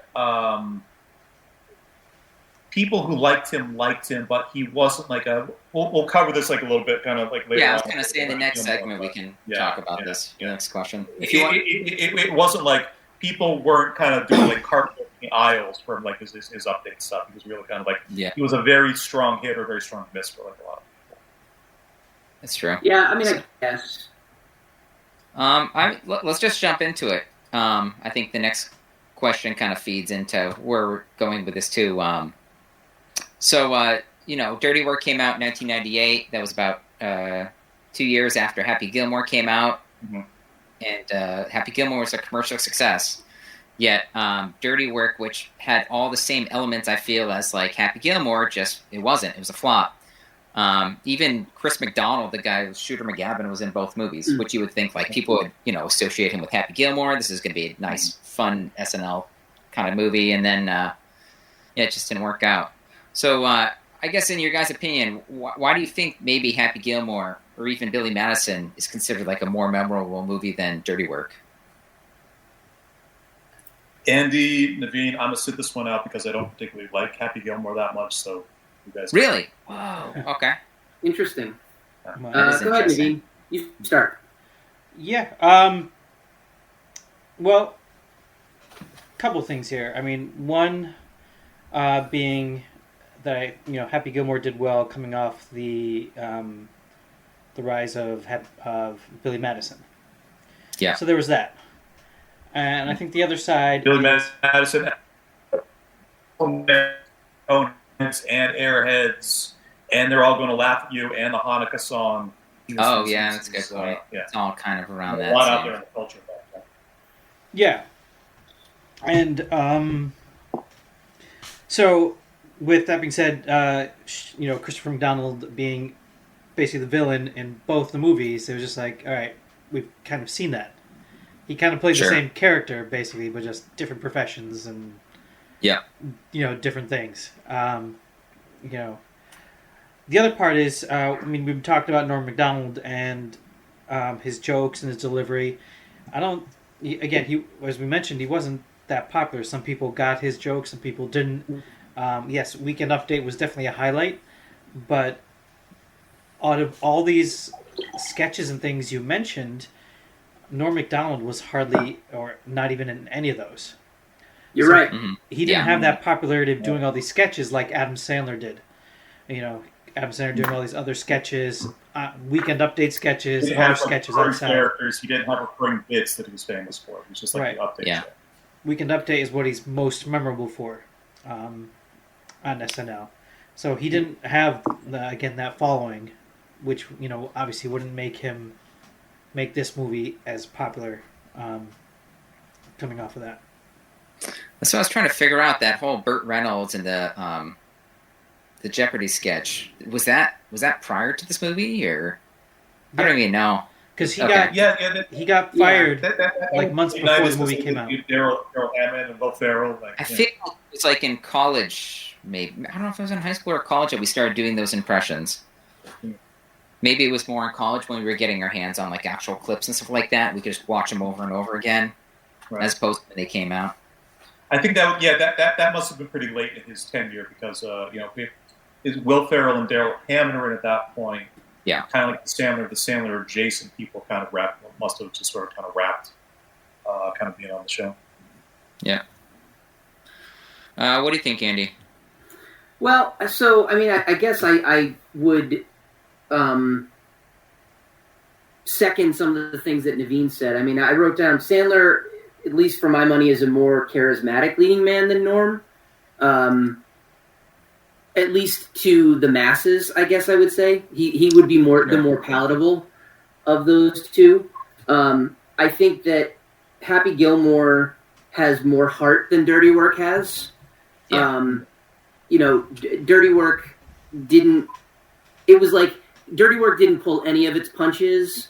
Happy Gilmore pulled some punches, I guess. Dirty Work was kind of trolling the sort of movie that Billy Madison and Happy Gilmore and a lot of those 90s SNL Yeah. But I would say Happy Gilmore was a more fun movie to watch. It was just goofier and sillier, and there's those flights of fancy where he goes off into his was that Happy Gilmore or Billy Madison? Where he goes off into like his dreamland and no, that's Happy Gilmore. Happy Gilmore. Yeah. That's Happy Gilmore, yeah. So that's more fun. And I guess the only other thing that I said was Happy Gilmore's story felt like it was a bit more fleshed out than Dirty Work's was. It was sort of more of a complete story arc completes. I mean, I'm talking about it like it's choice cinema when it's Happy Gilmore, but Dirty Work seemed a little bit more. Happy Gilmore was more traditional screenwriting at the end of the day, like the beginning, middle, and end, emotional arc. Dirty Work was kind of taking the piss. It was sort of parroting, twirling those kind of movies, those kind of stories. That's what I was going to say. When I saw it, like, the whole time I kept saying, like, Norm Macdonald doesn't come off as good at talking to women, and then he doesn't really seem to put any effort into trying to, like, woo over the girl that he's interested in the whole time. He's, like, calling her some weird name. He's like, that's what I just thought your name was because you didn't share it with me. And I'm thinking in my head, I'm like, oh, it's that creep at the bar that she made a comment to that instantly thought that she liked him. Yeah. That's awkward. Yeah. What's his line when she's walking with Trailer Howard and she's like, would you like to come back to my place for some coffee or something? He's like, no, I have to go lift weights. That was great. That was great. That was very funny. I liked that line a lot. Yeah. Not even attempting to kind of just sort of make that, because it's you think about like the women that kind of Sandler has kind of starred against. It's just improbably of just Julie Bowen or Kate fucking Beckinsale in like that one movie, or like the girl from Billy Madison. Like they don't even try to suggest there's a hint of chemistry between them. That was such a Norm joke, though. Like it was. It was such a Norm joke. It really was. I never saw Dirty Work when it first came out. This is the first. I think I've mentioned this. This is the first time I've seen it. Oh, wow. I'm wondering if I had seen Dirty Work when it came out, like I did see Happy Gilmore and Billy Madison and all that stuff when they first came out. I wonder what my impression of Dirty Work would be, because for me, Happy Gilmore is not Happy Gilmore. Sorry, Billy Madison is my favorite Adam Sandler movie of all time. It's just, and it's because it's the first one I saw, and it came hot on the heels of that first Adam Sandler album that he put out that everybody listened to and loved, and whatever. But I wonder if Dirty Work, if I would have a much softer or a much better impression of it had I seen it when it first came out, when I was like the intended target audience of being, whatever. When did it come out? 1998. Yeah, so when I was 18 years old. Our adult lives have happened since this film was released. That's right. So if I had been 18 when I first saw it, I think a lot of it would have hit way harder. Target audience, like you're moving on from like Billy Madison and Happy Gilmore and you get something that's like a little more dirty. Yeah. And like growing with you kind of thing. So it's like, okay, now this is my transition going into like, college and stuff like that. And it's like you're leaving behind SNL. Here's the movie kind of being weird and mean and kind of just welcome to adulthood. Like something that we had sort of kind of grown up on when we were like younger kids. I mean, what I wrote down for this one too is I'm same as you guys. Adam Sandler plays really goofy characters. He's a really goofy kind of person in both Billy Madison and Happy Gilmore. I don't think he's he's better at Norm Macdonald than attracting women, but I think it's the fact that he doesn't look like he's hiding anything. He wears his heart on his sleeve. Right. It's just like, what you're getting with him. And people find, like girls especially, find that kind of like adorable. Like here's some guy that, he's not, he likes me. He's kind of goofy. He looks like, he's a good sense of humor. But he's also not going to like cheat on me or Bit of a Buster Keaton kind of thing. Bit of a kind of like a more just kind of just sort of old school sort of who's the other comedian? Like a slapsticky kind of. Right. Yeah. Yeah. So I mean, I think he has that going for him, and you see that true to like every movie he makes. There's always that just kind of like that, glaring just like openness of just his character and who he is. Yeah. Sometimes a little mean, sometimes like a little just kind of snarky, but it's nice guy at the end of the day kind of wears his heart on his sleeves versus the Norm vibe, which is this is kind of a quieter dude that thinks he is and also probably is smarter than everyone else in the room and is kind of like exactly. And it's kind of condescending and kind of satirical and kind of a few people that laugh and then everybody else is like, this fucking guy, he's not funny. Like, why are people like this? He just always came off as like real mean as opposed to like TV mean. And I mean that in the best possible way. I love Norm Macdonald, but he was mean-spirited, I think. Or at least that was something out there. A guy in the best possible way who was a little bit above everything that was kind of going on, rather than yeah. All right, so something I wanted to bring up too. I just looked at my notes and saw this, but I'm sure you guys all, I think I insinuated before in the chat that there was supposed to be an R rating to this movie, that some stuff got cut. Somebody I found went on Post-it. They did an investigation and then posted on Reddit all the cut scenes or dialogue that were supposed to be in the movie. And this was actually, one of them was confirmed through Chevy Chase in interview with Stern. And it's great because this was when Artie Lange was, with Stern at the time. And so they were talking about the movie, and Artie's like, I remember the only reason you did the movie was because you read the script, you thought it was fucking amazing, and there's one bit that you loved. You thought it was so genius that you signed on to do the movie. And then you found out afterwards that they, cut that and some of the other stuff that you're really into. And then, Howard's like, okay, well, what was the sketch, or what was the scene? I really want to hear the conversation as you describe it. It sounds crazy. Yeah. So what it is the scene that was deleted is, at the beginning of the movie where it's just kind of like a montage where it's like Norm's talking about when he was a kid, and they keep going back like, hey, there's that time where, there's the bully won my lunch money, and then me and my buddy, Max, we put all those guns in his desk, and he got arrested, I thought that was genius. I loved that. So funny. A year and a half before Columbine, kind of give or take. Oh, rough. Rough. Yeah. So there's that one. I mean, there was the popcorn one. I feel like the popcorn one, it's so oddball compared to the rest. But like, there's the crossing guard that was patting kids' butts as they went by. He got the glue on his ass. There's a scary dog, and they got the bigger scary dog. Yeah. The Doberman. The shepherd. Yeah, I wrote that down. Dog was also gay. That Doberman taught that German Shepherd some humility. I don't know how they filmed that. So the scene that they were supposed to put in there, and this got cut by, I forget who produced this movie. It was like MGM or something like that. They at the beginning where they have all those flashback scenes, there's one where they're in high school, and it's like Norm Macdonald and Artie, and they're in the parking lot at the high school, and all these football players come over and they say, hey, what are you guys doing here? You're not supposed to be parking here. This is where the football team parks. And they're like, oh, I thought that was your mom. And so then it just shows them being thrown into a dumpster, because that was the whole thing at the beginning. And so then what it does is, to get revenge, then it cuts to all the football players, and they're eating a box of donuts. And they're like, oh, these are really good, man. Where'd you get these from? And so I think one of the guys says, oh, I got it from those two guys that we beat up, as like an apology. And then they get all the way to the bottom of the box. And in the bottom of the box is a Polaroid. And it's supposed to be, it's Norm and Artie. And they have all the donuts stacked up on their cocks.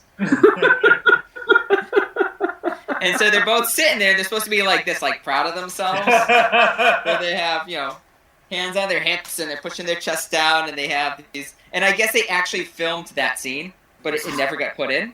So, and then they say, wow. But that wasn't the only people we did that to. And then you hear a bunch of girls in a car going, oh, gross! And it's a bunch of cheerleaders, and they're like spitting out donuts. And then it shows you the Polaroid in that box, and it's like 6 inches higher. And they're like, yeah, that wasn't for revenge. That was, so we could, impress girls. And it just zooms in on one cheerleader still eating the donut gun. And I thought it was great because they bring that one back around with the jocks. When they call the police and they said there's like fake cops going around? Yeah. So don't take their shit. Apparently what it's supposed to be was, oh, donut delivery. And then donuts get delivered to them and they're eating the donuts. Or, something like that. No, they order pizzas. And then they couldn't get the pizzas within half hour, so instead they got like consolation donuts. That would be really good. Yeah, and then it has the picture inside. So, that would have been really, really good. What speculated about on other podcasts was like, so this movie came out in '98. There's something about Mary, so knocked down to PG-13. There's something about Mary came out just a few months after this. R-rated, gross-out comedy, completely exploded, just blew open the market for exactly this, what you're describing. So it's just real kind of gross, sort of, just genital focus, just kind of freak out, sort of whatever else. And like the American Pie stuff came out, like a million other kinds of these movies. There is some speculation of like if Dirty Work had hit 6 months, a year later than it actually did, maybe it gets released as an R-rated film, and maybe it's not like a flop at that point. Maybe it's like this is the last movie. This is the last movie you want to be PG-13. National Lampoon was rated R, the original National Lampoon movie. Oh, of course, yeah. And that did really well. So it's like if that did that well, like however many years later, they're like, no, we got to make this PG-13. And I think the direction they were going is they're like, people know Norm from SNL. Probably Happy Gilmore did really well. So it's the Billy Madison, Happy Gilmore, other kind of like sort of soft-ish kind of 90s sort of team. And it's weird. If you go back and like I sent you guys those clips of Billy Madison, and Billy Madison, there was Norm Macdonald. He was like the buddy that just didn't want to. Non-ambitious buddy that would stay at the pool all the time and drink and stuff like that. Chris Farley was the bus driver in that movie. So these guys have been working together in movies for a while. So this almost feels like it could be a spin-off from like that world or whatever, the universe. But I don't know. Yeah, it definitely feels like those movies. Yeah, there was also like a ton of those note to self things that got cut as well. Because that was a standing weekend update. I love to hear those. Yeah. Those were so funny. There was a bunch I saw that was supposed to be in there. The one I thought that was funny was note to self. What was it? Find out if other guys' penises are the same length erect as they are flaccid. I don't know when he was supposed to say that. I was like, it doesn't even matter. So random. Donuts. yeah, maybe that's when it was. Yeah, this movie should definitely have been R-rated. That was a missed opportunity. Yeah. Definitely. I know. All right. So how are we doing for time? I think before we jump on we go to break, let's we got about 15 minutes. Do the next question. Yeah, what's the next question, which is you guys, I think because in spirit of the movie, maybe what's the worst thing you've ever done to get back at somebody? What's some revenge or dirty work that you've done? I'm not assuming that you guys have done something. I have done something. That's why I have a story to share. But I'm just curious to see. I'm looking at you, Naveen. I'm curious to see who has anything they'd like to share. It's always the quiet ones. Oh, man. Mr. Predictable, huh? Honestly. He's like, so I killed somebody, but no. I'm not going to spoil it. Well, not yet. But they'll never find the body. No, I really don't have anything. I mean, probably the worst I've ever done is be like, you're a doo-doo head, and, gone away. Aww. So, yeah, I don't actually have one. I mentioned if not, I don't know, I'd probably send really embarrassing magazine subscriptions to someone's house. And Oh, nice, yeah. You like never, did that prank where you, say, somebody ordered pizzas, then you have pizzas delivered to their house, and... No. And the driver asked for money now. Yeah. I did that once or twice back in the day, but I'm not really a revenge guy. I generally take my trauma and just sort of stuff it further and further down. And at some point it's just going to end up as an ulcer or a massive heart attack. But for now, it's fine. Right. Yeah. What about you, John? Which one do I choose? Is this high school friend that's affected or family member that's affected? Do you want me to go first, or do you need to build up to this? Does it involve barbecue sauce? Scale of 1 to 10, how crazy is yours? Scale of 1 to 10. It's not crazy, but it's really not nice. I'm between an 8.5 to a 9 on mine. So wow. I would say mine's like a 7.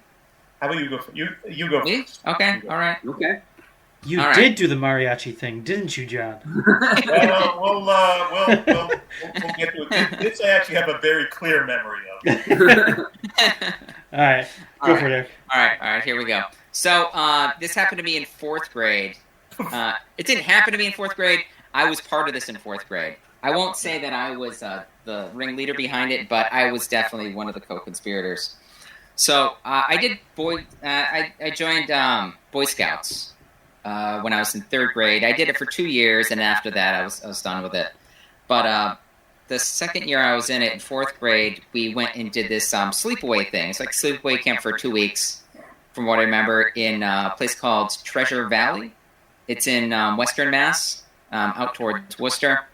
And so there's this one kid I really fucking hated at Boy Scouts. He's just an asshole. He's one of those kids that, he hit a growth spurt early.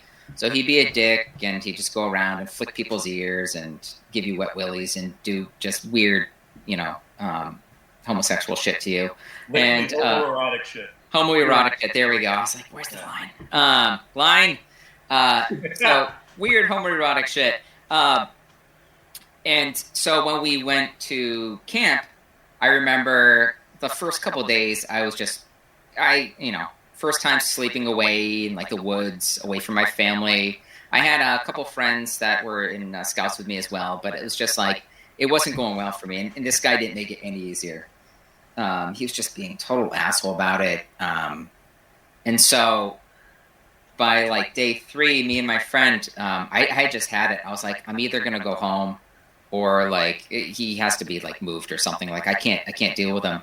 So the one enjoyment, one of the things I enjoyed being at Treasure Valley, not how to use like a knife, because I had, my Swiss Army knife. I was learning how to use that, or I was doing crafting or learning canoeing.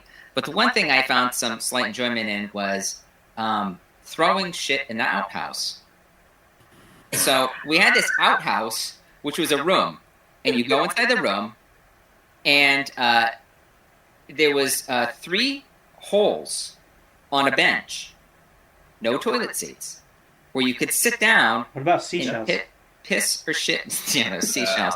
There was potpourri sprinkled around it. There was a dream catcher behind it. I don't know. The Demolition Man. Demolition Man was there. Yeah. So it was just 3 holes, no toilet seats, and you look down, and they're on a bench, and you look down in the hole, and it's just a pit that goes maybe about 10 feet deep, and it's just full of shit.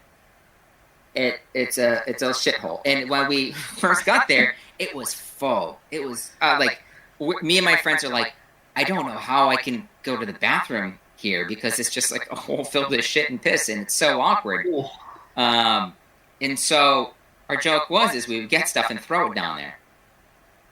And so one day, like, this guy Andy was being a real asshole, and we're like, you know what? He has his, and yeah, we have shared tents too. It's kind of like this big canvas like tent that would go over a frame, and it could fit like 2 people inside. And they would usually put like... We had that at our own Boy Scout camp. Did you? With one older scout usually bunked with like one of the younger scouts. We never did anything like that. That sounds very uncommon. Really? The canteen boy? Like Canteen Boy. We don't have time on this episode to get into Canteen Boy. And so Andy had his own... I actually stayed up to watch. Oh, God. Andy had his own tent for some reason. So he was the big shit. He had his own tent. He was acting like a dick to everybody. So... me and my friend were like, you know what? Like, he's an asshole. We should do something to get back at him. Like, fuck him.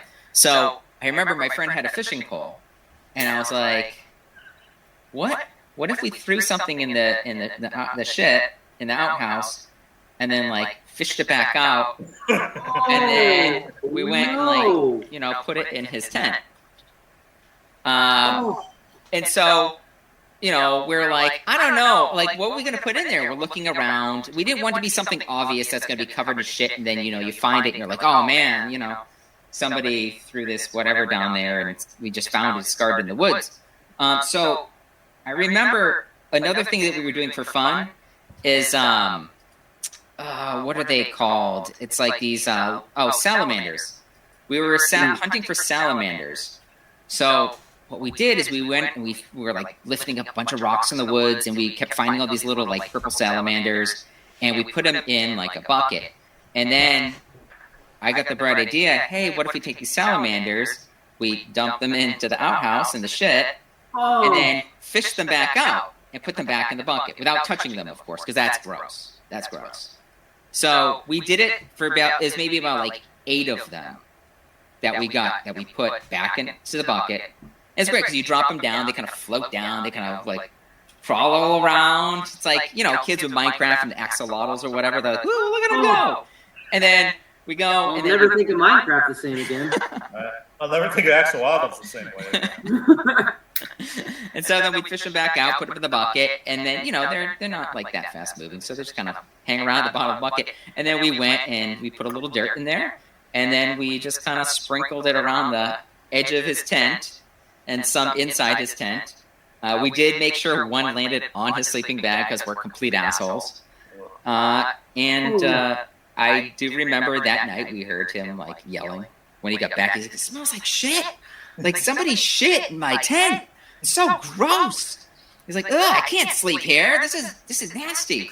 And they're like, "Oh, I'm so sorry, Andy. Look, we don't have any other space for like tents here. I don't know. Like the next campground over, I think they have like some empty spaces. So maybe we can get you moved over there." Next day, we woke up. Me and my friend, we were like laughing our asses off the whole night. His tent was taken down. He wasn't there anymore. They moved him to another campground. Didn't see him the rest of the trip. Wow. So first of all, we got to call PETA because of the animal cruelty. We didn't kill them. Wow. They survived. Yeah, but you threw them in human shit. Yeah, but they like to roll around the mud. What immediately made me concerned about Eric telling this story is he just keeps referring to. Obviously, this is a different guy, but I was like a little worried in the back of my head because it's like the bully Andy.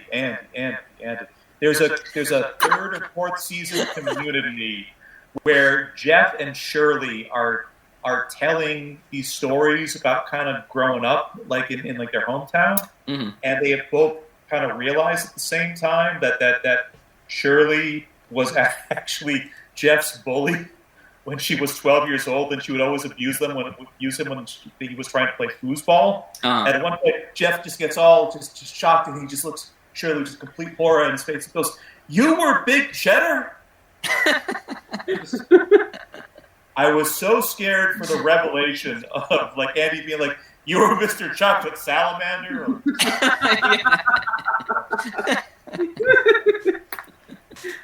No, I was never a Boy Scout. Yeah. All right. Not with that attitude. You know, young boys, I mean, they didn't call it homoerotic then anyway, so it's cool. We're cool now. Don't worry about it. Not that it was you or anything. That's awful, man. I've never heard like the 2-man tent where like, yeah, there was a bigger one and a smaller one to put in each of it. Okay. Let me try to tell this story. We got 4 minutes left. Let me try to tell it. Go for it. I worked at a locally owned grocery store in high school. Not going to name names. It was owned by these 2 older guys. They were brothers. Naveen is nodding and smiling. Not calling out explicitly, but these guys were fucking both dumb. Just not intelligent human beings. One of the bosses, one of the guys that owned this grocery store, got in his head at one point.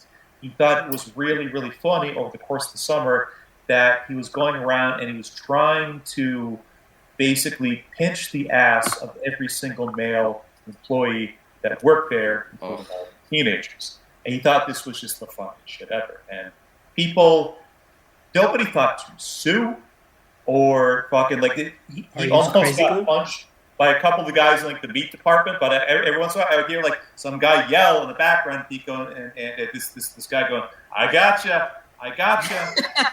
Right.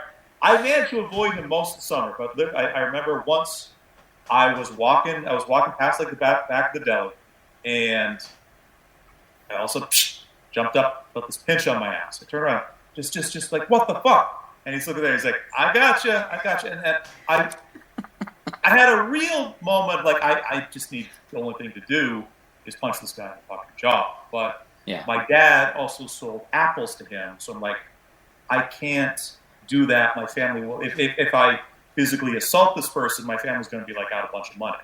Okay. But I'm like, he's laughing. I'm like, I got to do something to reciprocate. So real quick, I remembered he never locked his pickup truck. Okay, so what I did, like later that day, is I took a piece of paper. I traced my hand on that piece of paper. I cut out my hand on that piece of paper. I signed the piece of paper.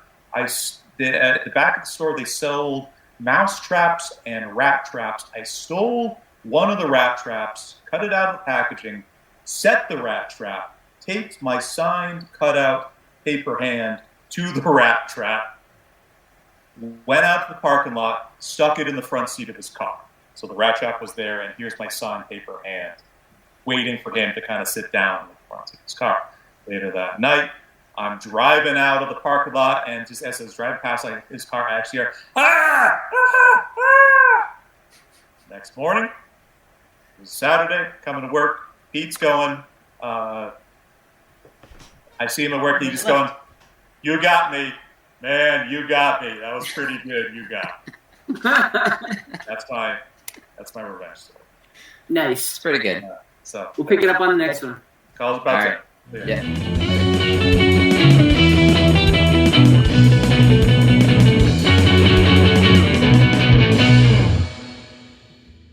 All right, so we're back.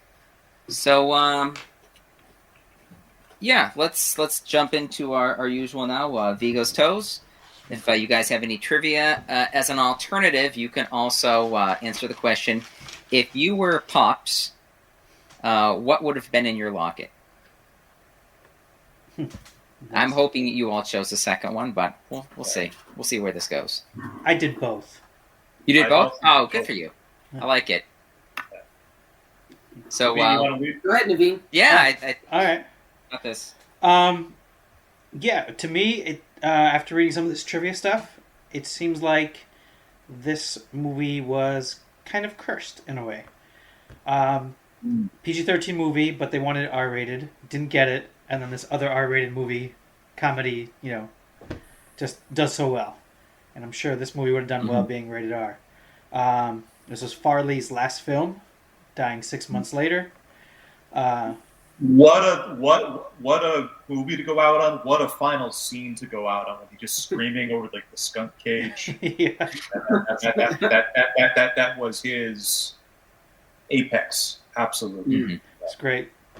Norm Macdonald got fired before the movie was released from SNL.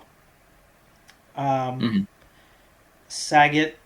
Ben talks about a sequel. Ben talks about releasing the R-rated version and things. And then after Norm died, Saget was looking for the deleted scenes because he wanted to release those. After he mentioned that, ended up dying 2 or 3 months later. Jesus, it's pretty interesting. That's what blows my mind. They talked about doing a sequel, but to like John's point. They were losing the cast pretty quick. Yeah. Think about this movie as a 2010 Netflix show that's like an 8-episode season, and every season is a different SNL alum and a different revenge scheme. How good would that have been? It's just that would be fun. Yeah. Seriously. Yeah. And then a lot of fun. Real quick, in my locket. What's in your locket? My locket probably just be one boob because lockets are small. I don't know how you could see that much in his locket that he had. He's describing that for like 30 seconds. Right. Yeah, exactly. Was this on microfiche? What was going on? It was just one nipple, just like the tip of the nipple, not even the areola, just the tip. Yeah, there you go. I did not come up with a locket one. I actually did spend some time thinking about it, and I couldn't come up with a good one. I got nothing for that one. But something that I thought was pretty interesting and I've not read this, so I can't make a comparison, but now I want to read it. The movie apparently is based on the short story "Vengeance Is Mine" Incorporated by Roald Dahl. Yes. Roald Dahl is the best. He's just like, his stories are so good. Yeah. And such an integral part of my life, and especially my kids' lives, because I didn't really read them as a kid, but I read all of them to my kids, throughout time. I've never heard of this one. I don't know anything about it. And Eric and I were actually texting about this a couple nights ago. Have you ever read any of Roald Dahl's adult short stories? I have not. Okay. Yeah. They are all amazing. He has two different collections, one called Tales of the Unexpected, another called More Tales of the Unexpected, and he also has a separate short story collection of the ironic short stories that he wrote for Playboy magazine. It's in a collection called Switch Bitch. All of them are amazing. That was a Johnny recommendation. I remember you trying to give me Switch Bitch back. The highest. Like, read it. It's dirty. You'll like it. And I was like, we'll see. Can you throw those in the chat when you get a chance? Yeah, of course. Yeah, do that. That would be great. Mm-hmm. I got to see where I can find those. Right. At least the mainline short stories should be pretty available. Wes Anderson did a number of short films last year that were almost entirely based on. Oh, yeah, that's right, on Netflix. Yeah. And they were all his adult short stories. So I think, what was it? The Swan, the Swan, the Ratcatcher, Poison, and I can't remember, like, the Wonderful Story of blah blah blah. Like, I want to say the Wonderful Story of Henry Sugar. Henry Sugar, Henry Sugar, yeah. All that stuff is based on his, like, adult writing. Like, he could have been a perfectly accomplished, beloved, successful writer of adult fiction, like, in his lifetime. And then if you read his adult stuff and then you go to his children's stuff, it's like, oh, he wrote the adult stuff first and then just cut 60% off the words out. Mm-hmm. Really? That's interesting. All phenomenal. All just the highest recommendations. Also, his memoirs. Any words like the man kind of put the page in his lifetime. I'll check. Wow. I mean, I've loved literally everything of his I've read. I mean, I don't think I have one that I could say was a dud. So, maybe the Minions. The which? The Minions. I even like that one. The Minions. Everybody loves Minions. Welcome to my chocolate factory. Na na na na na na. I think the best thing about Minpins, the reason I bring it up is this past year I was I signed up for library helper for Ray's library time at school. And so all I remember is the librarian would read the kids' books, and then one day she's like, all right, I picked out this great book for you guys. It's called Minpins. And the kids are like, oh, I never heard of this. Oh, is this like Charlie and Chocolate Factory? And she's like, no, it's like its own fun little adventure. Let's just see how it goes. And she's reading it, and then she's going along. I could see the kids' eyes glazing over, and nobody really is getting into it. I get it. One good Roald Dahl short story. It's kind of it's long, and there's some pictures, but having your librarian read it to you, I mean, it doesn't hit that well. But all I remember is all the kids are quiet, and at one point she says, "And here come the Minpins and their little sacks." And I just hear one kid go, and I look over, and of course it's my son. And he's looking over at his friend, and his friend is sitting there sucking on his fist. Not because he's trying to hold back from laughing, but because he's trying to keep himself awake. And then afterwards I saw Ray and I said, so, did you catch the Minpin's little sacks? That's funny. All right, Johnny, what's in your locket? Okay, so like a little trivia first. Okay. Palate cleanser. So the bearded lady, Rebecca Romaine must have been married to John Stamos at this point, like 98. Probably. She was like literally like Rebecca Romaine Stamos. Yeah. Yeah. This is a year from her Sports Illustrated cover. This is 2 years from her playing Mystique on the X-Men, like the mainline X-Men films. I've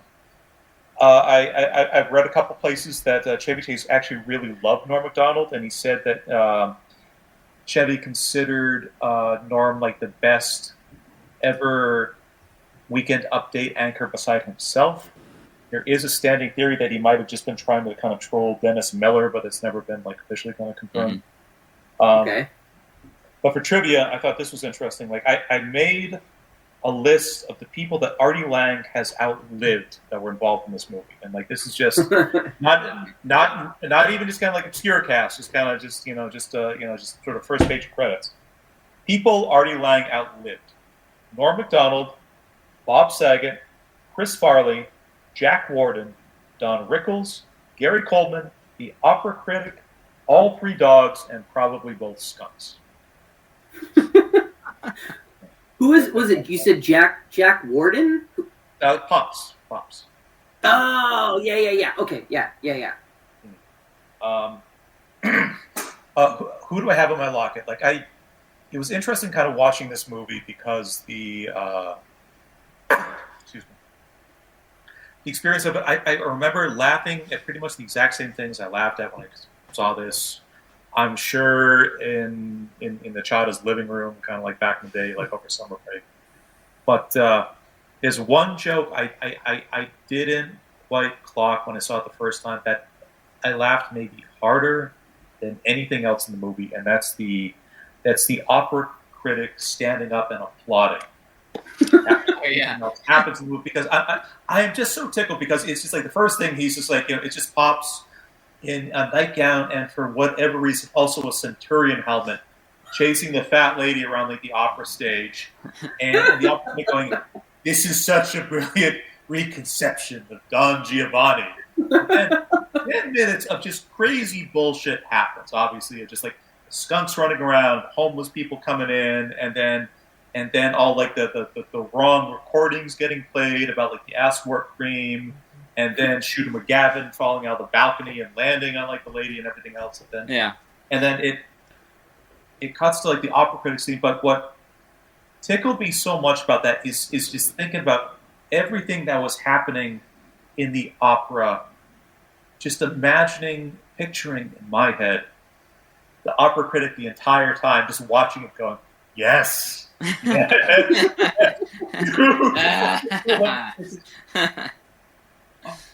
A way I heard kind of comedy explained, like a while back, that was kind of stuck with me. It's like the perfect time for a callback is in the seconds after the audience has completely forgotten it.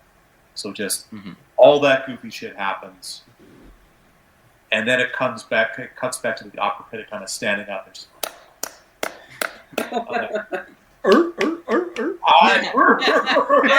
Hey, is this Deadpool?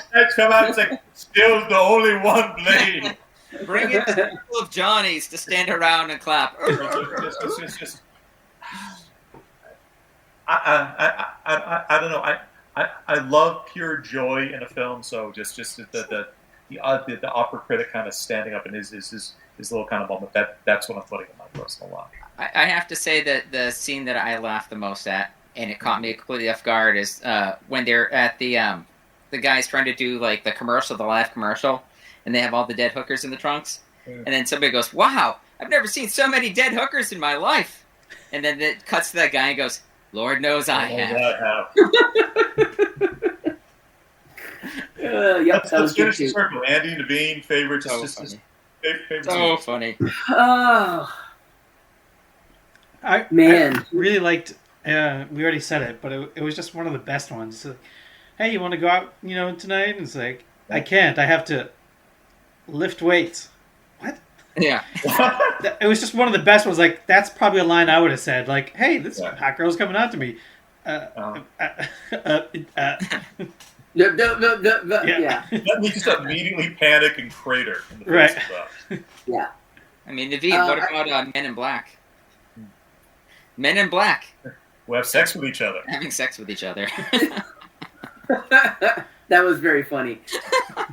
Andy, how about you? Yeah, I know. I think for me, I was waiting for the scene with Don Rickles where he kind of dresses down both Norm and Artie's characters when he's working in the the theater. And the reason you have to assume in that scene they just pointed the camera at him and they're just like, go. Yeah, well, and that's exactly what they did. So big Stern listener, especially back in the days, before when Artie was a part of the show and all that. I listened every single day, and I had a long commute at that point, so I heard almost everything. And I remember him talking about Rickles coming up with the baby gorilla line and just look at you, and all that kind of stuff. And I'd never seen the scene before, so I was waiting for that scene in the movie, up until the point where it happened. And it was just cool to see the payoff finally after, fucking 15 years or whatever. I finally see the scene. Wow. And to your point, Johnny, like, I can't imagine how much funny shit was left on the cutting room floor because it was too dirty or it was too niche or it was too personal or whatever. Or they just couldn't fit it in at any point. Or it didn't fit, When Rickles turns to Norm, he's like, you should get a horse. Just go live out in the woods. It's not a joke. No, it's not at all. And it's so funny. So funny. Especially when you know about Rickles, like, from everything I've heard about him, like, was one of the nicest, sweetest, give the shirt off of his back to you kind of dudes in real life, in his personal life with his friends. Mm-hmm. But the Rickles that everybody knows is just this cutting, cynical, nasty man. But also a guy who never cursed because he never needed to curse. That's right. That's right. Yeah. Like just by his vocabulary, by his composition, by his cadence, could just. Nobody has ever done what Rickles did any better than Rickles has. Nobody's ever come close. Yeah. People make some argument for like the modern reincarnation of him is kind of Jim Norton, but like it's just Rickles was so singular. Jim Norton's probably the closest. Yeah. But it's a distance. It's a distance. Yeah. And it's it's a different thing too. I mean, Norton goes in on, I hope you trip and fall in a puddle of AIDS. Like, that's funny, but that's different. That's just different. I don't know. I really enjoyed the movie. I have to say, like, I assumed that I would enjoy it. I think I would have enjoyed it more had I seen it originally back in 1998. It would have hit harder, but I can totally see. I mean, to me, it goes hand in hand with the other movies that were coming out at that time, the Billy Madisons, the Happy Gilmores, hand in hand. It fits right in that world, which scratched all my itches back in the day. Yeah. So, yeah. Okay, do you want to? Should we close out the cycle? Oh, what was in your locket? Said you didn't have one. Oh, you didn't know. You. I didn't have one. John. Oh, the opera critic. Oh, the opera critic was in there. Yeah. All right, so I'll go over mine quickly. So I'll start with, I had one trivia. It's not really trivia so much, but one thing I had in Pop's locket, I don't know. He's watching, like, the girls, like, exercising or whatever, doing the yoga video. Yeah. So I thought Suzanne Summers. Okay. I don't know. She's doing Thigh Master commercials. That's justifiable. She's probably big hit around that time, or maybe especially late 90s. What would Pops be into? That's what I was thinking. What would Pops be into? On the other half of like the locket, do you have a photo of Joyce DeWitt, or what's Yeah, it's a cool locket, two sizes, Betty and Veronica. Pops was Archie. This is John Ritter. Yeah. The one thing I wanted to bring up, which we didn't talk about, is the music in the film. Because that was all shit. Like a bunch of, I probably had half of that on like a mixtape. Yeah. Giving to friends. Seriously, Third Eye Blind? They had Green Day on there. Better Than Ezra. Chumbawamba. Like, all I could. Go ahead, Johnny. I know you're going to say it. Go ahead. Can I shout out Pina Coladas was the there. second best Norm update joke of all time? I knew you were going to say it. Go for it. You got to now. It's just number one in the nation's college bands this week is the band Better Than Ezra. Second place, Ezra. That's all I could think about when Better Than Ezra was playing. The simplicity of genius. Yep. So good. So good. What a master.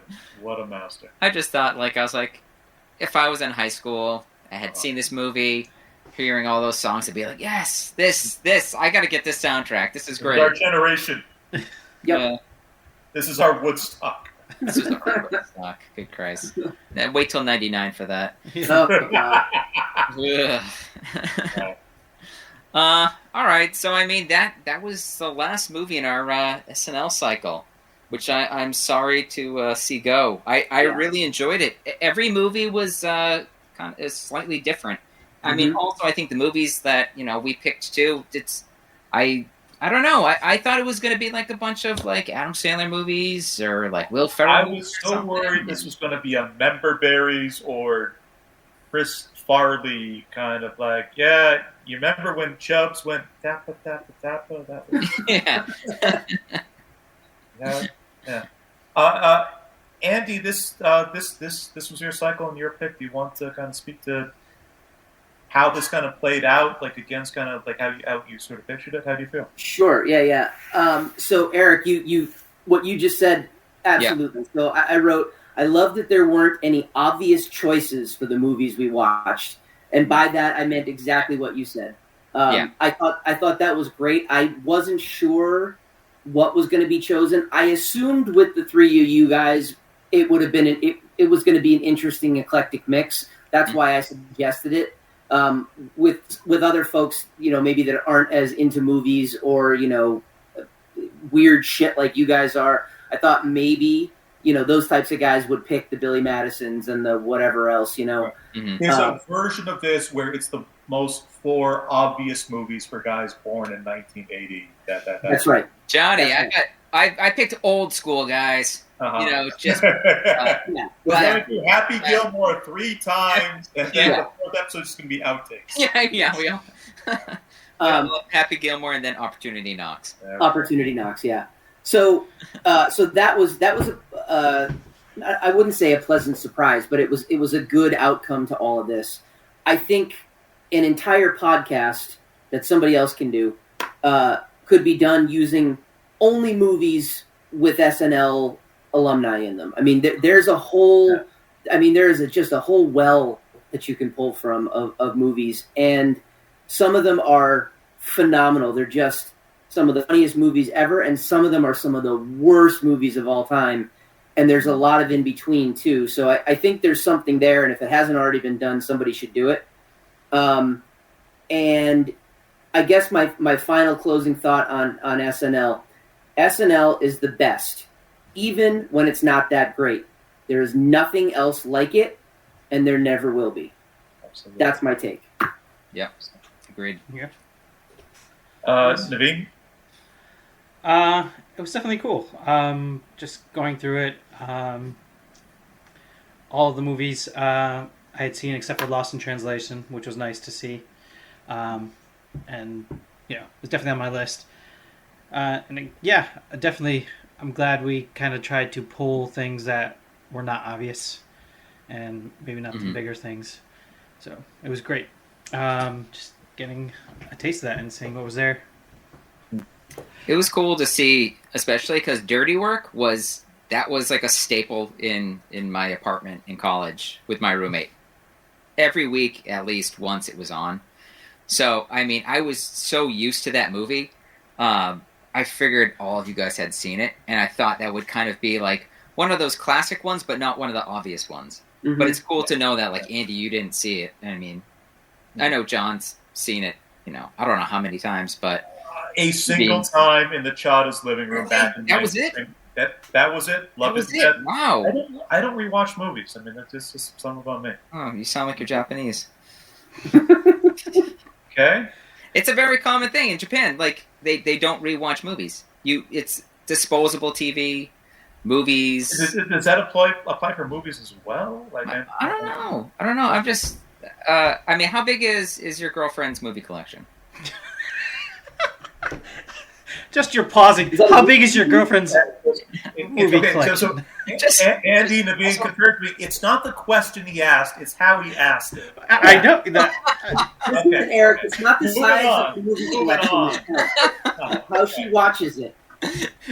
This is like Caleb today. So Caleb, I say to him, I was like, I got so mad because I said we were supposed to go to this vegan donut place. We found out traffic can be brutal.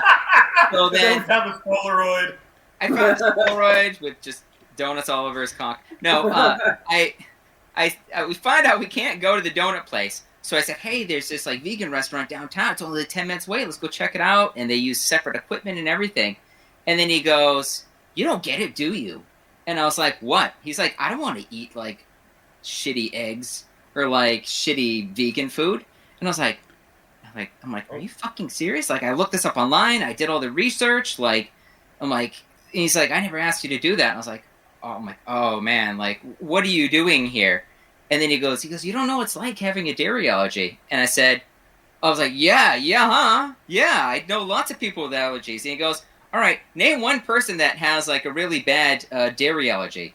And I was like, yeah, there's like lots of people. And he's so like, many. Yeah, he's like, name one person, name a celebrity you know that has one. I was like, it's like in the top 5 allergies of all time, so I don't have to answer that question. I'm not going to justify that with an answer. Yeah, I was like, I don't have any really close black friends, but I know a lot of them, so. Jesus Christ. And he's like, how big are the movie collections? Eric asked that question with the tone of like, how many of these did you watch on beta? Yeah, I know. Who's the alpha and who's the beta, John? Saturday Night Live. Show me that collection. It's quite cool. So 4 movies. One movie I enjoyed a little bit less than I was expecting to. That was actually my pick, Lost in Translation. Still some fun parts. Some parts aged kind of weird and I was kind of mad about. One movie I enjoyed a lot more than I was expecting to. Valkenvania, which is the only way I will refer to that movie moving forward, was so much fucking fun. I love gross out shit. I love a haunted house. That penis knows.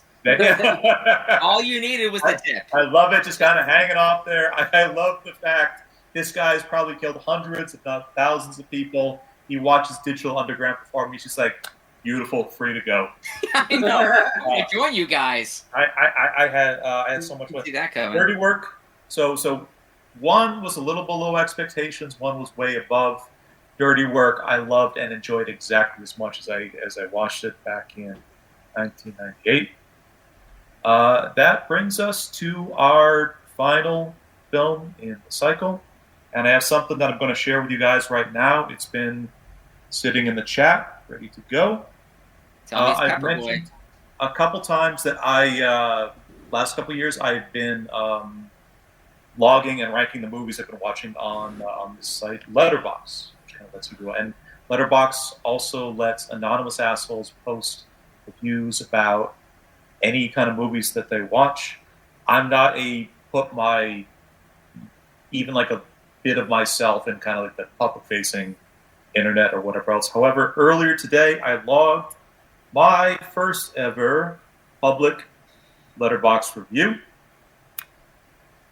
Sharing it right now in the chat.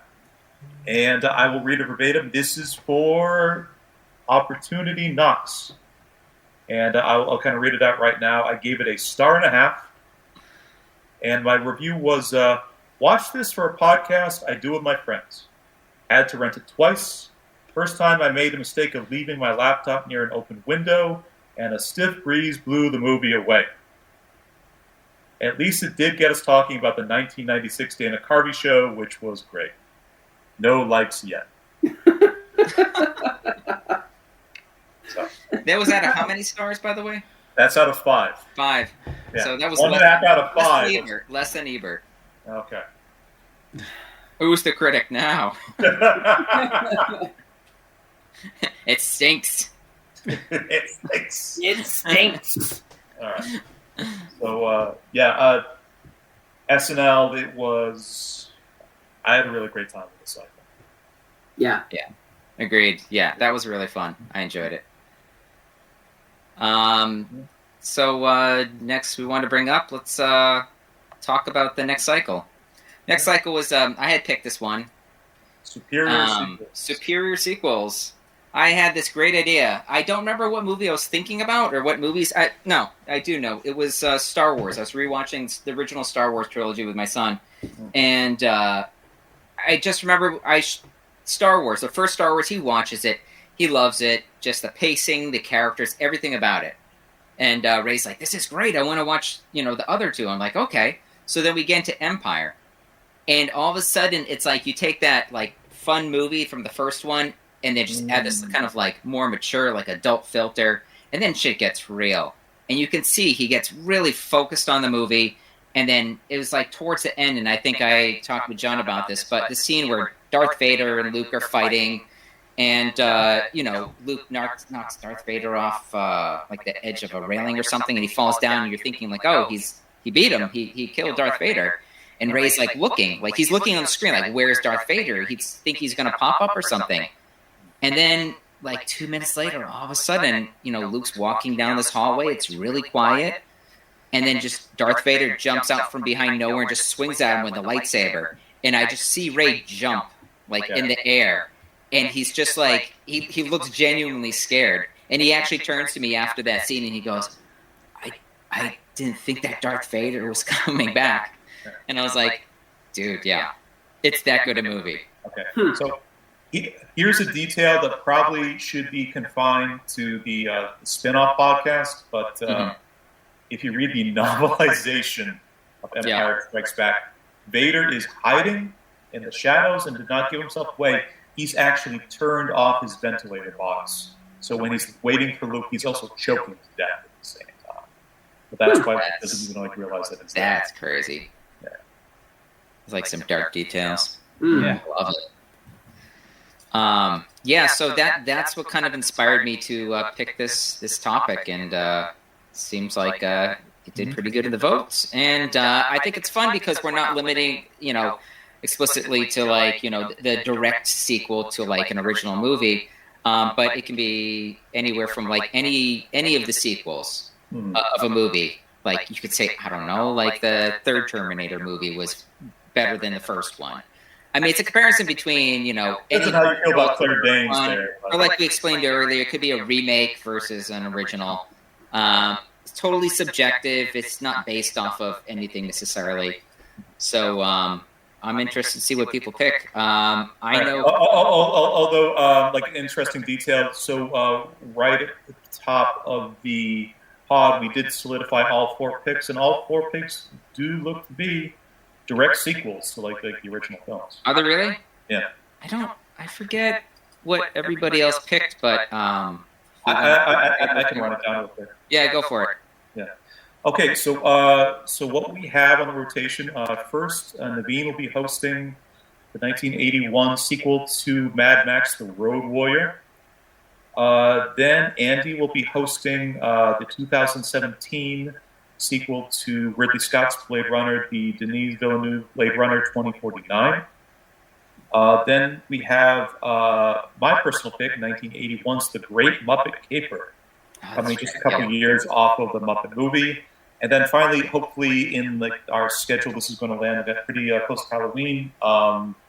Eric will be hosting the multi-decade in the making sequel to The Wizard of Oz, Return to Oz, which came out in 1985. Yep.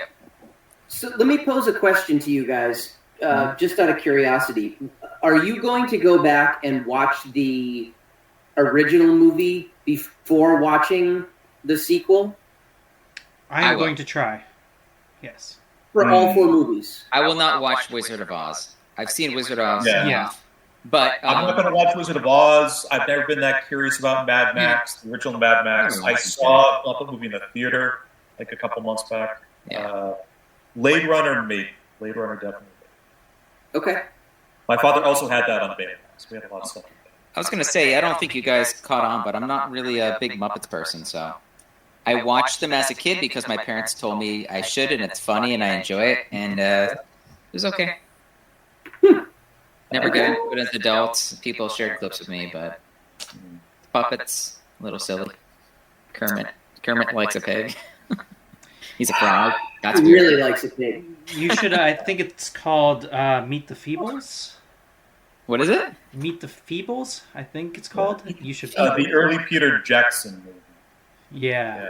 Okay. It's fantastic. Or you could watch the SNL the first pilot episode of Saturday Night Live, where Jim Henson actually has a Muppet sketch that he produced. It's just a bunch of puppets being over there. What's that SNL sketch where it's like everybody's pretending to be like Muppets and they're driving in like a tour bus or something like that? That's a pretty recent one with Seth Rogen was in it as well. Yeah, Seth Rogen sounds right. Yeah, and then they like hit somebody, and they're all like, trying to talk about what they do about the person they just ran over. Right. That was fun. That was funny. I like those Muppets. I'm not sure I saw that. Oh, Muppet Babies! I love Muppet Babies. Muppet Babies was great, man. That was a cartoon. Spliced in all those clips from like Star Wars, Indiana Jones. Like, whatever public domain shit they could find at that time. Yeah. But in addition to having that on rotation, we also have 2 shows coming up debuting a new format podcast that we are calling at the moment Rev Talks. And that's going to be still trying to figure it out. It's an effort for every episode. To the host of the show, we'll try to do a little presentation, a little kind of symposium on something that they are curious about or interested in, and then we have like a little conversation about it. So the next booked podcast that we have is Naveen and Eric will be doing like our first set of Rep Talks, and then myself and Andy will be kind of coming in midway through the Superior sequels, giving like a little kind of break on the movie topic to kind of do our particular presentations. Still have absolutely no idea what I'm going to talk about. It's tough. It's tough. No I was like, do we want to teach some people on something that they don't know about that might be interesting and they can ask questions or we can have a conversation? Or do we want to bring something up that maybe leads into more like personal discussions, like our thoughts on certain things or exploring stuff from when you were younger, your childhood, your life experiences, whatever. It seems like it's kind of like builds off of like Rebel Scum or something like that. I think Rebel Scum was a little more like just kind of having fun. It's just kind of like a kind of hang, we interview each other. But I think I don't know. I was hoping Reb Talks would be like we can bring a topic to the team, and then we can explore that and package it with like a little bit of like background or whatever, and then maybe it gets into something that we didn't expect. Right. I think because this is a format of the show that we've kind of never done before. Like just we theme is called Rep. The format is called Rep Talks. 2 hosts will kind of get sort of like just half and half the episode. We come in with some slides. The rest we sort of just the rest we figure out, and it happens how it happens, and it evolves over time. How about this, Jen? How about for yours? Why don't you convince me why the Muppets are so good? Talk about the creation and the joy of the Muppet.